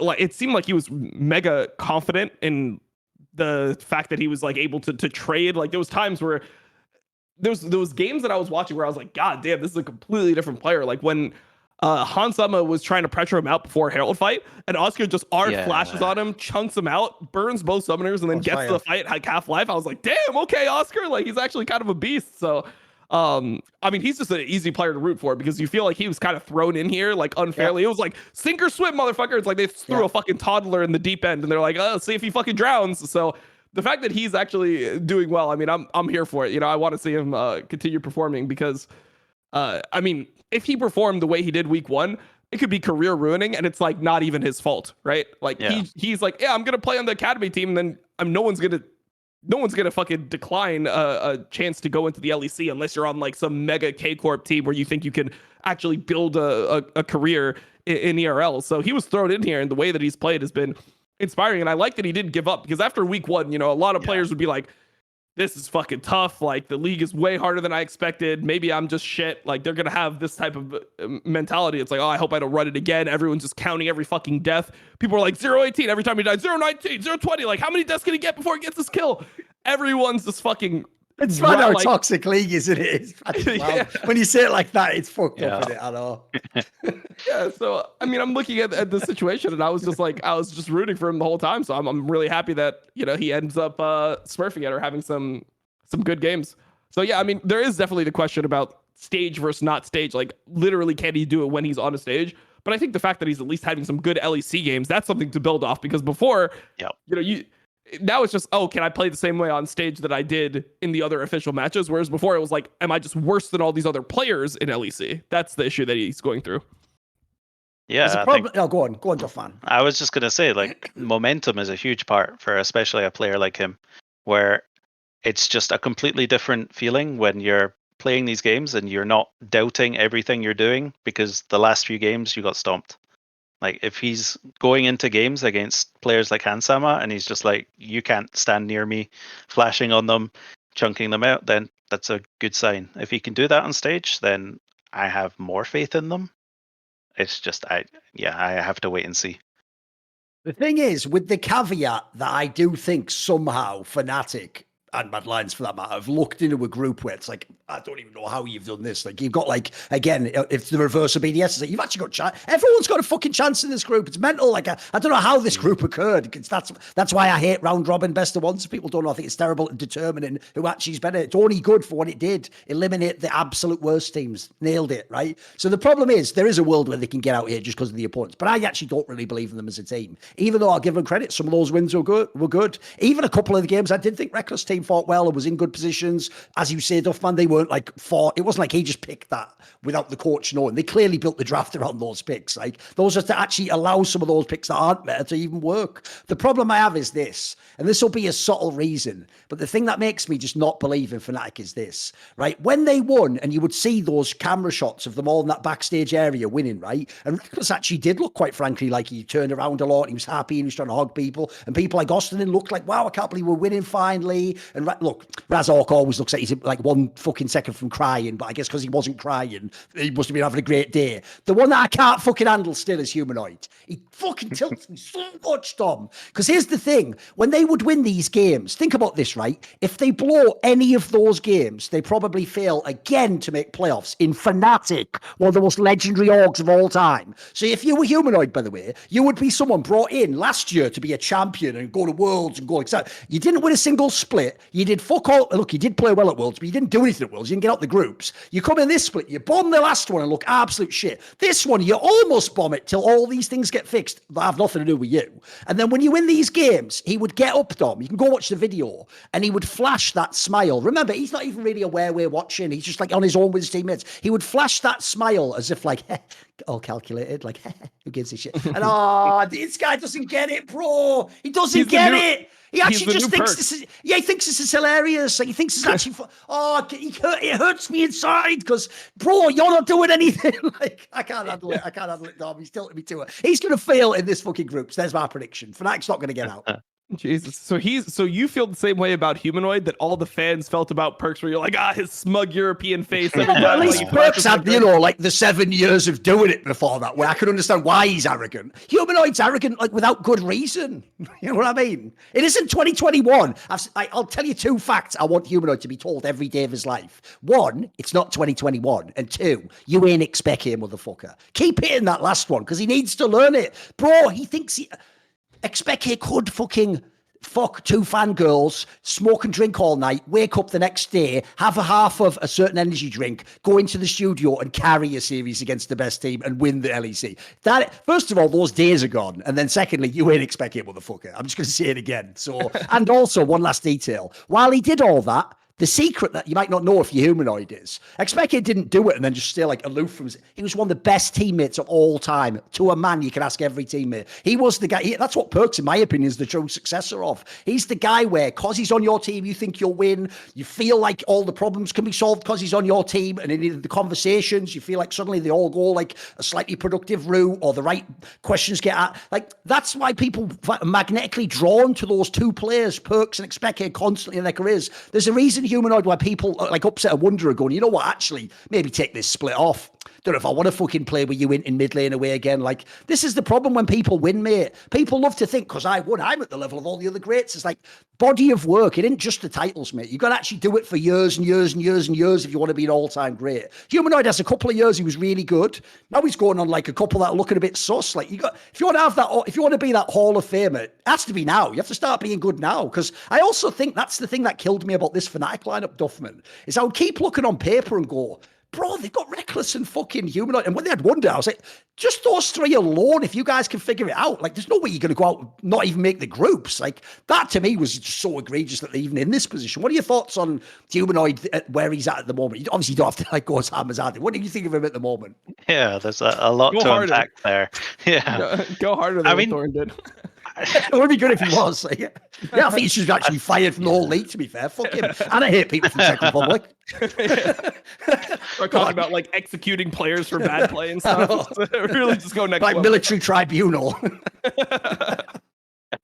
Come on. Okay, how do I take the positive side out of that? That's a challenge. I mean, I think he's still like a really good player. It's just he's just randomly dies all the time. Like, I think less so this split for sure. Yeah. But again, he's also playing a lot of his ear. He's playing a lot of comfortable matches. So yeah, I don't really know what to make of him. I think too many of their games have been dependent on Razork. I think he is the thing that impressed me most about the 4 games that they won. I think the change, I don't know if it's because he's sick and he has like no energy, or because he's in another room, but he looked like a completely different player. Like, he doesn't have the energy to int. Yeah, exactly. By default. I've never seen him as the player that will W out of a fight as Wukong to then go back in. Like, he's always the guy. He's Sejuani. He's playing with full like kite back comp, and he wants to go. Like, that's what I see Razork as. And this last few weeks, I think he's completely changed. He looks like a much better team fighter, and I think that's where they got most of their advantages. But at the same time, I think they also leave Reckless behind a lot, and he's not the guy that's going to tell you to stop leaving him behind. So I think this is something they need to work on, like especially the Brom Jinx game. Brom's the Sejuani game? Yeah. Like, they're just diving in. Game, yeah. Reckless is wondering where his whole family went, and he's dead. It's so crazy to watch that. They're playing a Brom Sejuani full kite back comp, and Reckless is just playing Jinx. And you see the Sejuani queuing forward, and then you see the Brom dash and like max range ulti somebody. It's like, come on, man, please. Like, just all you have to do is stand on your AD and just press your fucking buttons when they go in, and you automatically win the game. It's just like you have a moving turret, man. These ball comps, it's tough to watch. On the humanoid. By the way, just quickly, on the point he said there, that subtle point where he said, and Reckless is not the player who would ask for that, right? Here's what you guys don't know, right? There's 2 ways you can be a diva. You can be a diva like, hey, vocally, you know, I'm in charge, I'm the best, and everyone does it. There's a different way, though, which is the passive-aggressive route, and that is Reckless's style. Reckless's style would be, he just wouldn't say anything, and then the point is... in the review? Yeah, and then if someone just brought it up, like, oh, what happened here with, like, the Zyra or whatever, he'd be like, oh, glad someone finally noticed. Like, he's on that shit, mate. Basically, if you don't know, know, he's like the old stereotype that, you know, if you ask your girl, like, oh, I'm just about to go out with the boys, that's okay with you, right? She's like, sure, if that's okay. And you're like, oh, cool, it's okay. It's like, that's very much not okay. Like, but understand, like, you now need to like go in another room, get a whole game plan, come back and have some communication here because something's really wrong, but they're not going to tell you because in this scenario, they want you to know why it's wrong already. So like, yeah, that's why it's tricky if you don't know, by the way, guys. It's the reason why people don't hard flame him, but all I'll say is a lot of people don't really opt in to work with him the second time. Just gonna say that. I'll just leave it like that, shall I? Just leave it like that. Go there, Dom. What's your point? The humanoid point that I wanted to make was I feel like there was the LeBlanc game did kind of get to me where I was like, is he the same player? Because that was a game where he was mega ahead, right? He's really, really ahead and he's playing a 5-0 LeBlanc and then he's going Zanya second into Zed where I feel like, you know, that's a pretty good LeBlanc game. You can just go full AP and you just skill check it. You know, like if leader wants to opt into the mechanics battle, you just make sure you don't die to him. And instead going to Zanya second, I feel like that's something that isn't normally a humanoid thing where it kind of dooms the game because if LeBlanc is spending her whole advantage on that item and not building more AP, then she's no longer a threat to anyone. You're not going to look bad. You're going to kind of just exist in the game, but you're definitely not going to win that game. So that was something where I started feeling like, is humanoid still as like mega confident as he, you know, as he tries to put off like on camera and stuff? Is he that mega confident player? Because I was surprised that he actually went that route in the game. And I was just really looking for him to carry that game. I mean, that's a game where season 10, season 11, humanoid carries that game for sure. On the Blanc 5-0 early game, like you could carry that game pretty easily. He'd be the fucker that have the Dark Seal start with. That's just like the old humanoid style in it. Yeah, of course. No, I'm with you. No. Do you think they get caught in the group storm? Do you think Fnatic gets exposed? Yeah, I mean, I think that they lose in the groups, but I mean, even if they do lose to the groups, the thing is that the standard that they set for themselves was so bad in the first split that it's like them even making the group stage is good enough, you know? Even if they somehow get the 5th, 6th, it's like, nice job, Dardo's the fucking GOAT. He gets an extension, you know? He gets a... though, along those lines, if we're actually going to compare and use expectations, what will tell you right now how far Astralis has come is I should now be saying about Astralis, well, of course, they should be a team that you should drop off in the groups. Duffman, I actually think they should be the favourite against Fnatic. Like, Astralis actually looks like they have a real chance to get out of this group, for, like maybe in second place. What do you think of the Astralis team? This has turned around big time for me. Yeah, I agree. I think they definitely have Fnatic's number. I think Kobe in all of the games against Fnatic has looked far better. I think he has his best games against Fnatic for some reason. Yeah. I don't know what it is. He's mad about the reckless comparisons for all those years. It's like, he's just reckless. He's just the worst version of reckless. Exactly. He's like, no, bitch, I'm the better reckless. Exactly. Yeah. There you go. I mean, he's proving it right now. He's having like the 2 years, even last year, he was like really good in lane. Yeah, great. Him and Jonghyun are a really good bot lane. But I think the best thing for them is similar to Adam.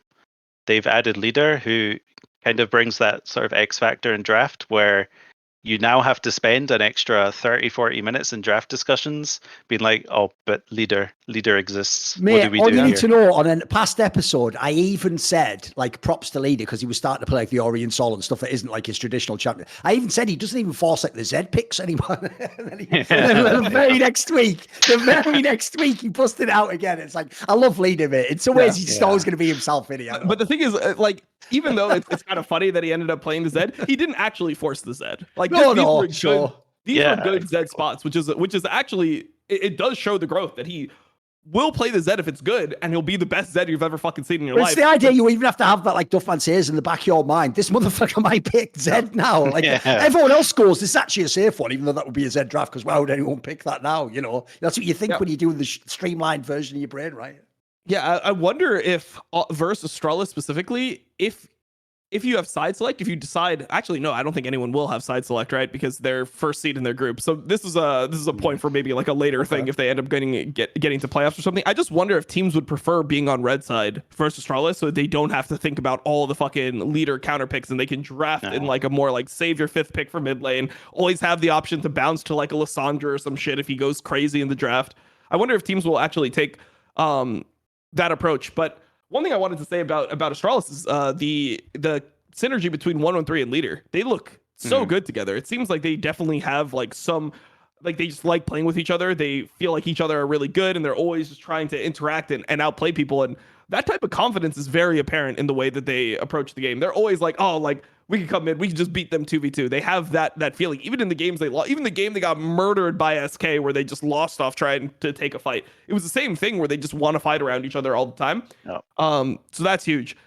In playoffs, there's a couple things that I'm worried about that I think are semi-exploitable or just things that teams will learn. So for example, one thing that you know about Leader is both games where he's picked Aurelia, it's not only about the mid lane matchup, obviously that's something that he's considering, but he also loves playing it into Heimer, which is something that we've seen now. Okay. He's picked it both games into the Heimer because the Heimer turrets are free after the nerfs to Heimer turrets where they're lower HP. It's actually a free reset for Aurelia Q. Right. So when like every time that he's looking for this Aurelia spot, you're like, okay, if we don't draft Heimer, we can make the Aurelia not as attractive to them. And then maybe some of these games, like you'll start to figure out the method to his madness, because the hardest thing about playing into somebody like Leader is trying to figure out how they think about the game, because you might have some perception of, and it's the same thing that we talked about with Adam, right? Where like he might think Darius matchups go differently than you do. I think Leader is the same way, where when he's selecting his champions, he has a lot more of that like solo queue experience where he, you know, played Aurelia to Heimer, and it sounds really bad because Aurelia goes in and Heimer's good at playing to things that go in, but he's like, oh no, but the turns are a free reset, so that means that I just get a bunch of extra HP in a fight, and I actually just think that's a good matchup for the Aurelia side of things. I think that those are the things you have to try to deconstruct. You have to try to figure out, how does he really think about the game? Because a lot of the picks that he goes for don't even look that insane on the surface. And then once he starts playing them out, you'll start to see why he believes these matchups go a certain way, or why these champions are strong in certain spots. So the test for teams is, can they actually figure enough of that stuff out to be able to read him in a draft? Because right now it seems like he's just got control all the time. You know, he's the guy that whenever he gets his pick, it just feels like he's the main character of the game. You're just watching the game, you're like, how is this Zed going to be useful? And then you see him pop out, or how's this Aurelia going to be useful? Can you actually dissect some of his gameplay? By the way, we jumped in while you were still making a point there. Do you have any more that you were going to say, mate? It was like a long time. How Astralis will draft, or how they'll do in the groups, or how Leader plays around or something. I mean, yeah, I think they will beat Fnatic pretty easily. I think your point about 1-1-3 and Leader together is really good. I think he looks like a completely different player. He's kind of taken the role that Maorang had last split, where he's just impacting the game so much before Herald spawns that it always puts them in a good position. I think he's getting a kill almost every game. I think maybe one game he didn't get a kill before Herald this split. Well, and he's making, even when he doesn't get a kill, he's making a lot of really good ganks happen. Like the Maokai gank, that should have been a kill. Finn just fucked it up. He queued for extra damage instead of just flash queuing when the guy knocks him away. So that was a free kill, but you could tell that 1-1-3, he just knows where the kills are on the map. Like he's very creative with his pathing. The the dive mid with the Viego, that's not an angle a lot of people are seeing. I thought that was really good. The Maokai gank in the other game, the level 2 red to top, a lot of people aren't expecting red to top right now. Everyone's doing full 3 camp bot side clear, a 3 red side red buff clear, 3 camp red buff clear, and then they're going on the map level 3 and you know, just walking around and doing all their stuff. So he's playing differently than other people, and it feels like he's very confident in the plays that he's selecting. And you know, I like to see it. I think as a jungler, 1-1-3 is probably playing. I mean, if he's not playing the best, he's playing one of the best games right now. Obviously, it's harder to execute this in playoffs, right? Like when games are slow and they're more stable. Let's just say best of 3, Dom. Just say best of 3 from now on. All right, best of 3. Otherwise, you're gonna destroy yourself on this. I can tell. Yeah. Best of 3. All you need to know is fuck the LEC for these days. Exactly. All right, it's easy to just go best of 1s, best of 3s, and best of 5s. Really, that's the easiest one in it. Yeah. By the way, that's even something I'll say is different about Leader. This is one of the areas where, in some fucked up way, the circuitous journey of his career, where he's been in and out of teams. He was even in NA last year. People don't know right at the end where people tried to NA bring him in. What I would say is this: if you saw when he first came into the LEC, and everyone the joke is everyone hated on him like they did on Adam, like it's some fucking 2-trick from solo queue. He's just going to force like shit and he can't play the meta. And so even when he would have the odd good game, people were like almost like preying on his downfall. And then obviously in later teams, they were just like, oh, he wasn't that good. I always say this.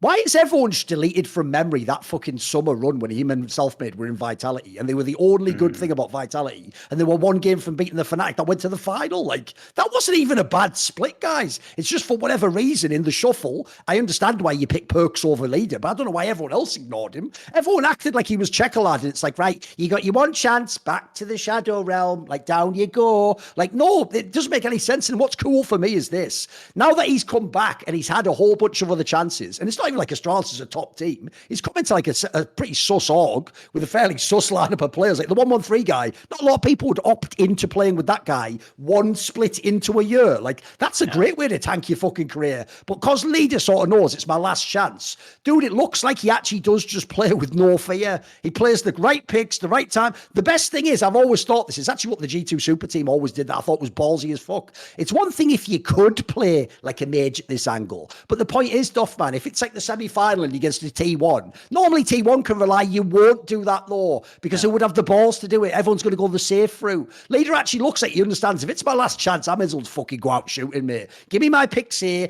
give me this one here. He's even, by the way, played picks like the Orient Soul. I don't even think he necessarily wanted that, mate. I think he was just willing to play that. Like, it seems like actually he's found the right situation for him, and props, like he's getting the credit he deserves finally.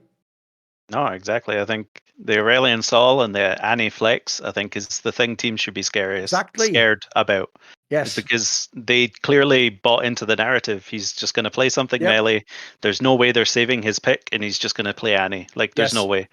And then he does, and then they win the game. Like that even implies, by the way, the guy doesn't have a massive ego, despite what people think. Look, he obviously is cocky as fuck. Let's be real about that. And he is toxic in soul. Oh, he has a massive ego. Spoiler, they all are. No, but I mean that implies like for the team, like no one wants to play Annie and win. Like you want to play some shit and like, oh, it's me. We're like that's just like you just willing to play because it's the right angle. You should play it there. Exactly. Yeah, it was a good pick. Right, what about this then? The obvious team we have to talk about now, it's actually the only one I think left, is just Mad Lions, but we haven't talked about them specifically. Now, first of all, it says a lot that earlier when Dom was dissing Trimby, he was like, he looks like Hillesang. Like the idea that's now become like just what being Hillesang means. Like, holy shit. That just shows how far things could change in a year. Did I say that? That was no, that was me. That was me. Duff, that was whatever. me. Fair enough. I'll take the hit I'm not on the that only one flaming on the show. Okay, fair enough. Okay, it's true. Yeah, that was like the one flame he sort of backhandedly slid in. So I didn't track it initially. So okay, here's the question though. In this team, is right. Mad Lions, if we're real, I always said this last split, mate. Like I say, to me, SK fucked up against them, and then maybe even Koi. I mean, that series, they could have beaten Mad Lions too. Like, I actually think Mad Lions making the final might have been the worst thing in terms of like the idea the league is strong, because people just hoped, oh, maybe Mad Lions is really legit. It's like, guys, even in that run, they were having some mad sus games, and they were having moments where, like, even when Niski was having a great split, he would just have mad throws. Like, he would just do plays. Like, it's like Monty says, I noticed on some of the shows, it's not just that they make a bad play. It's like the second they finish making the good play, they just instantly make a bad play. It's like, the timing of it's crazy. I've never seen anyone sort of instantly give back in that regard. Like, what do you think of this team, Mad Lions? Because as I say, to me, if it wasn't for the XL and the Heretics storylines, bro, this team would probably not be in the groups. Yeah, I think this team kind of, I don't know, they kind of baited us all in the first few weeks of Winter Split, where it looked like Karzi and Hillesang were like the perfect duo. Yeah. They like perfectly matched each other, countered each other's int, and then, as the split went on, that kind of fell away. Oh, man, it was like one of those like fucking long cons where they set the whole thing up. So we're seeing them just meet, but like we don't know that was like an arranged meeting, so that we were the ones who saw it. And then the things they said, like, no, it was ridiculous. It's like one of those movies, like that one where they fucking rob Hollywood, all those like people who do card tricks or whatever. I can't remember what that was called, like 21 or something. People remember. Anyway, go on, give me the tick, because now they've been exposed now, surely. Yeah, I think it's over Karzi's back. It feels like Karzi's back to his normal, like he's just a bomb scare waiting to happen. You don't know when it's going to come, but at some point he's just going to step up and he's going to die for free almost. And I think Hillesang had too many moments in the last few weeks where he is just walking into enemy vision. He has no idea where they are, and he's just dead. And I think that sets them back far too much. I will also say that Elyoya probably had the first like stretch of bad games I think I've ever seen from him. I've got a topic on that coming really later, but he looks tilted, mate. Yeah, we've got a topic coming up. That was literally, sure, that was exactly what I was going to say. Like, it looks like he's getting triggered by what his bot lane is doing. Like, he wants the stability. Most junglers, and obviously the piece of information that you're going to get now that people didn't have before is that Mad Lions docu-series where they just put it out and they showed how he was in the finals. Like, he was visibly upset by like how the team was playing. He's like, I can't do anything. Like, we're playing so fast, I can't even like farm a fucking camp. Just give me whatever. Like, I feel like he's starting to have that emotional response because junglers can only deal with so much int. Not everyone can be Jankos and be Zen no matter what. You know, like most junglers are going to get triggered by people running it down at some point. No, That's for the topic sure. I wanted to actually talk a little bit about. So let's get into it. So obviously, look, first and foremost, it is an edited segment from a reality TV series put out by the team themselves. So that means, look, we can judge somewhat what we see on screen, but we don't have all the information. We always have to leave the room that, like, there was a different context that we don't understand, or maybe, like, for example, one thing we can't know is all the other times they've had conversations in the past. Part of your problem solving is obviously based on how you've done things in the past, what past conversations were productive, what isn't. So I'll give you a quick example. Even though in a second I'm probably going to flame the fuck out of him, Niski actually might, when he said that there, not have been doing what it seemed like to me, which is sort of like being like, whoa, why are you so serious, bro? Like, chill or whatever. Like, is it a big deal? Like, maybe in the past, if conversations get too heated, tempers get flared and it ruins the whole dynamic, and he just knows, right, your things just go away for 5 minutes, come back, you'll be less angry and you'll say the same thing in a different voice. I'll give them all that credit, right? Because I think you just have to be fair and do that anyway. If you've ever known players behind the scenes and the stories, it's not as simple as there's a good guy, a bad guy. This is obviously correct. This is wrong. Like, that's part of what reality TV series viewers do. It's actually essentially the appeal of it. You judge everyone and think of what they're doing in the drama. It's delicious, isn't it? You got the popcorn. But when I watched this, I did find this a little bit alarming, because remember, historically, because of the humanoid era and because of even like last year when they got into form, and then obviously this last split in winter, Mad Lions has been a contender organization now for a few years. Like, even though they've had lineups that have gone down and had to come back up, in theory, everyone's been voting Mac, one of the coaches of the split. This is supposed to be an org that you go to win. But if you're Elyoya, like, this is why, by the way, we gave so much praise to Jankos earlier in the segment. Elyoya has better teammates than fucking Jankos. But you see what happens eventually when they fuck up the game over and over and over and over and over again, and you feel that feeling we were discussing earlier that somehow Jankos is impervious to, which is, I can't win this game no matter how well I play. Even these like 3 kills I have now can never be converted into a game win no matter what I do. Even if I catch this particular carry, even if I get this wave, nothing I can do, right? To go through that, there's only, if Jankos can handle it, he's the exception to the rule. I've never heard of a jungler who could handle that long term, like you say, Dom. No. Eventually, it's going to get to you and it's going to crack. And quite frankly, I can't know the past conversations. I didn't even think the way Elyoya expressed it was inappropriate because they were down 0-2. That's the moment, by the way, where if you're not going to pull your ass out of the fire now, it's 0-3 and we're out. It's over. And remember what I said earlier about windows? Maybe Elyoya's smart enough to know, mate, you don't get a crack at the LEC title every split. When you do, you better not fuck around. And even if you're playing a better team, like, yeah, G2's better, we all think they would have won eventually anyway. I at least want to play a fucking League of Legends. Like, I'm the best player on this team. Give me the tools I need to have a chance to win. How about that? That's what I felt like he was trying to say there. And quite frankly, even though I can't know the context, actually that Niski angle, that was a bit whack, I thought. Because it did just feel like Niski was sort of like, hey, man, like you're saying things too loud, like, quiet, let's go out. It's like, bro, what time have we got? This is the talk before game 3. It's over after this. Like, I can't wait until like 2 years from now we have a reunion. Like, you wish you would sort of like fired each other up after game 2. You do it now. You're in the moment now. So that's why, by the way, when people say Niski's like a great teammate, I don't think they know what they mean. They mean great teammate. Like, I've heard basically, like, what he brings is he doesn't bring drama. He's a chill, happy-go-lucky guy. That's why people like to play with him. He's unselfish if he needs to be. That doesn't make you a leader. That makes you a good teammate. There's a difference in those two. Difference is, when you see the good leader guy, the good leader there would probably step in and help the conversation. Like, well, maybe you're getting a bit too angry here, but what do you mean by that? And what can we do to help? You know, I felt like that just looked like a very unproductive fucking conversation that they recorded entirely there, mate. Fair play that they put it out because it made Elyoya look fucking sick. Made it look like, I can see why this guy wanted to get to a G2 or someone. Like, he has the winning mentality. I love it. But I was a bit alarmed by sort of the rest of the atmosphere. Again, we're all speculating, but that's half the fun of the fair. So, Duffman, what do you think of this? I mean, yeah, as you say, it's a lot of speculation. I don't know the full context. I can imagine a world where maybe Elyoya's tried to be nice about these things, and now it comes to the point where he can no longer be nice, sort of thing. It's now or we just go home. So I don't really judge Elyoya at all. I think I judge him positively for it. I think that's kind of what I want to see from a player. When things go really bad, it's just whether if that's normalized to the point where the team then knows how to deal with it, then it's much better than if you just try and minimize it and be like, okay, you're not really being helpful or whatever. Yep. I think, yeah, that's kind of what I want to see from my players. I think it's much better than the opposite, where they just sit in a room silently.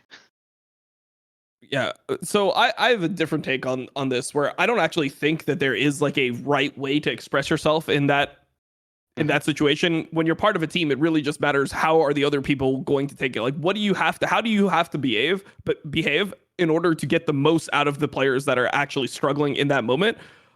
So to me, I could see both. Like, I don't know the team, right? I don't know Hillsong on a personal level. I don't know Carzzy on a personal level. I don't know how they respond to that type of situation. So I could see either of the players being right. I could see Elyoya being correct. Maybe that's what the team needed in that moment. But I could also see that being destructive in certain team environments if the players respond really negatively. If you have like players that are more, mild mannered and they're more like sensitive and they already feel like they're playing bad, maybe you need to approach it in a different way. And I think that that's the hardest part. So I'm not going to just say that somebody's right and wrong without knowing the team environment. I think that it could be, I think it could just be extremely destructive if your teammates have a certain emotional response, because at the end of the day, nothing matters besides if you fucking win or if you lose, and how your teammates respond to it is the only thing that matters, regardless of what your action is. So, I mean, it's tough to say. I will say that, like, I don't give players credit, especially young players, for doing like the 4D chess of like, that's more of a coach thing, where knowing what people need to hear in different at different timings. It could very well be that Elyoya is just extremely frustrated and he's just venting. I would assume that that's probably more of what it is, more than of like him being like, we need a wake up call right now. Like, I don't know if he's able to separate himself emotionally. That'd be extremely impressive, because when you're in the game, especially, that's like why the coach normally will have these types of this type of input, is when you're in the game, especially. It feels so bad. Everyone knows how League is, right? When you lose a League game, how fucking frustrating it is to lose a League game. You wonder why everyone is considered toxic that plays League on stream. It's because it's just a toxic game to play. It feels horrible to lose League games, especially from a jungle perspective, where you think that people like should be able to avoid things, or people should not die to certain things that they're dying to, or they should be able to protect you. Like, your jungle is vulnerable and maybe you're getting invaded and people don't react properly to what's happening on the map. There's so many factors that go into it, where I don't know if he's able to separate himself and really play that coach figure. So, yeah, it just, you take it all with a grain of salt. All that matters is the personalities within that room. And you can guess, be like, oh, well, like Hillsong, he's a veteran, like he could take it. Maybe that's good for somebody like him. But also, his demeanor is more of like the quiet guy, like when you see the way he portrays himself. So I just want to throw that all out there, because I feel like people don't, they really want to come down with like a who's right and who's wrong in this interaction, instead of just understanding that the right and the wrong thing will change based off whatever team you're on. I also think you've got to look at it again at the teammates he has. Like, if you look at that team, like, okay, if Nisky's just the happy-go-lucky guy, then whatever. You're not having much of a discussion with him. If fucking Chasey, like, the joke with him is, I don't even know if does he speak English? Look, I could believe they just play like fucking insect better than you'd expect in the LPL. Well, if you look at the way he groups with the team, you would never understand that he knows what the fuck they're doing at all. They released something of him speaking Fair enough, English, then. Okay, and it was better than I would expect. I think because he was in Europe last year. Right. Yeah, he was in NLC. Yeah. It was more an allusion to how he plays in the game and the disconnection. But yeah, I get the point. Okay. And then the other thing is, Carzzy, quite frankly, I think you see it there. He seems like the guy where, unless you make, like, his whole shit's like he's a jokester. Like, tell you what, jokes work really fucking badly when you're down 0-2 in a final. No one wants to hear him, mate. Like, that's the shit you say when it's like a meaningless game. Like, who cares, guys? Get out the system. We're going to the next round. Like, you don't do, that's not for the final. You don't want to see anyone like, oh, I hinted that. Can you believe it? It's like, yeah, it's my life, my literal career, like, And then Hillside, the joke is he is into him. So who's he? And Mac, it's just not his demeanor. He's not the guy going to stand up like. Put it this way: if anyone saw that like famous clip that everyone loves of the not this one, but the second to last Usman versus Edwards fight, where like the guy who was the cornerman for Leon Edwards was sort of like the Rocky cornerman. He was giving him like the fucking pep talk every time. So on like round 5, because that guy was definitely going to lose the fight on the scorecard, he tells him like, like, pull your ass out the fire, like you fucking don't let him bully you. Mac's not going to do that. It's not his demeanor. His style's more like, I've always thought him and Freddie 1-2-2. It's the one area I don't know if they're like fully equipped to be the greatest coach ever. They feel like the guy where they always just bring it back to the game. It's always like, right, and in the next game, let's focus on our picks. Let's do our lane assignments to set up. That is, look, that's coaching too. But there's also like, there's a reason why a lot of the great coaches in sports history have that like romantic personality element, some magnetic charisma, some thing they can say to you that inspires something within your life in a game or something. That's like a different level of coaching, in my opinion. I don't know in that team if that's something they have. I've always felt like that was the team where, harsh as it sounds, I feel like they're the one that you'd want to play in a final, because when they lose, they all come over and they genuinely are happy when they just like, great job in the final. So it was nice to compete against you. Here's the thing about me. You know, when I said that thing earlier about Humanoid, like laughing, and if he actually instead, by the way, got up and just like punched a wall, I'd be way happier about that. I'd be like, dude, this guy really cares. Like, fuck, that affected him. He really wanted to win this game. Like, he's not happy what happened. And even though obviously in theory it's not good to be violent, it's like he couldn't hold it in. He knows something has to change. Like, I do like seeing that fire. And not every dynamic's the same. Some people can get away with just having a laugh and a joke.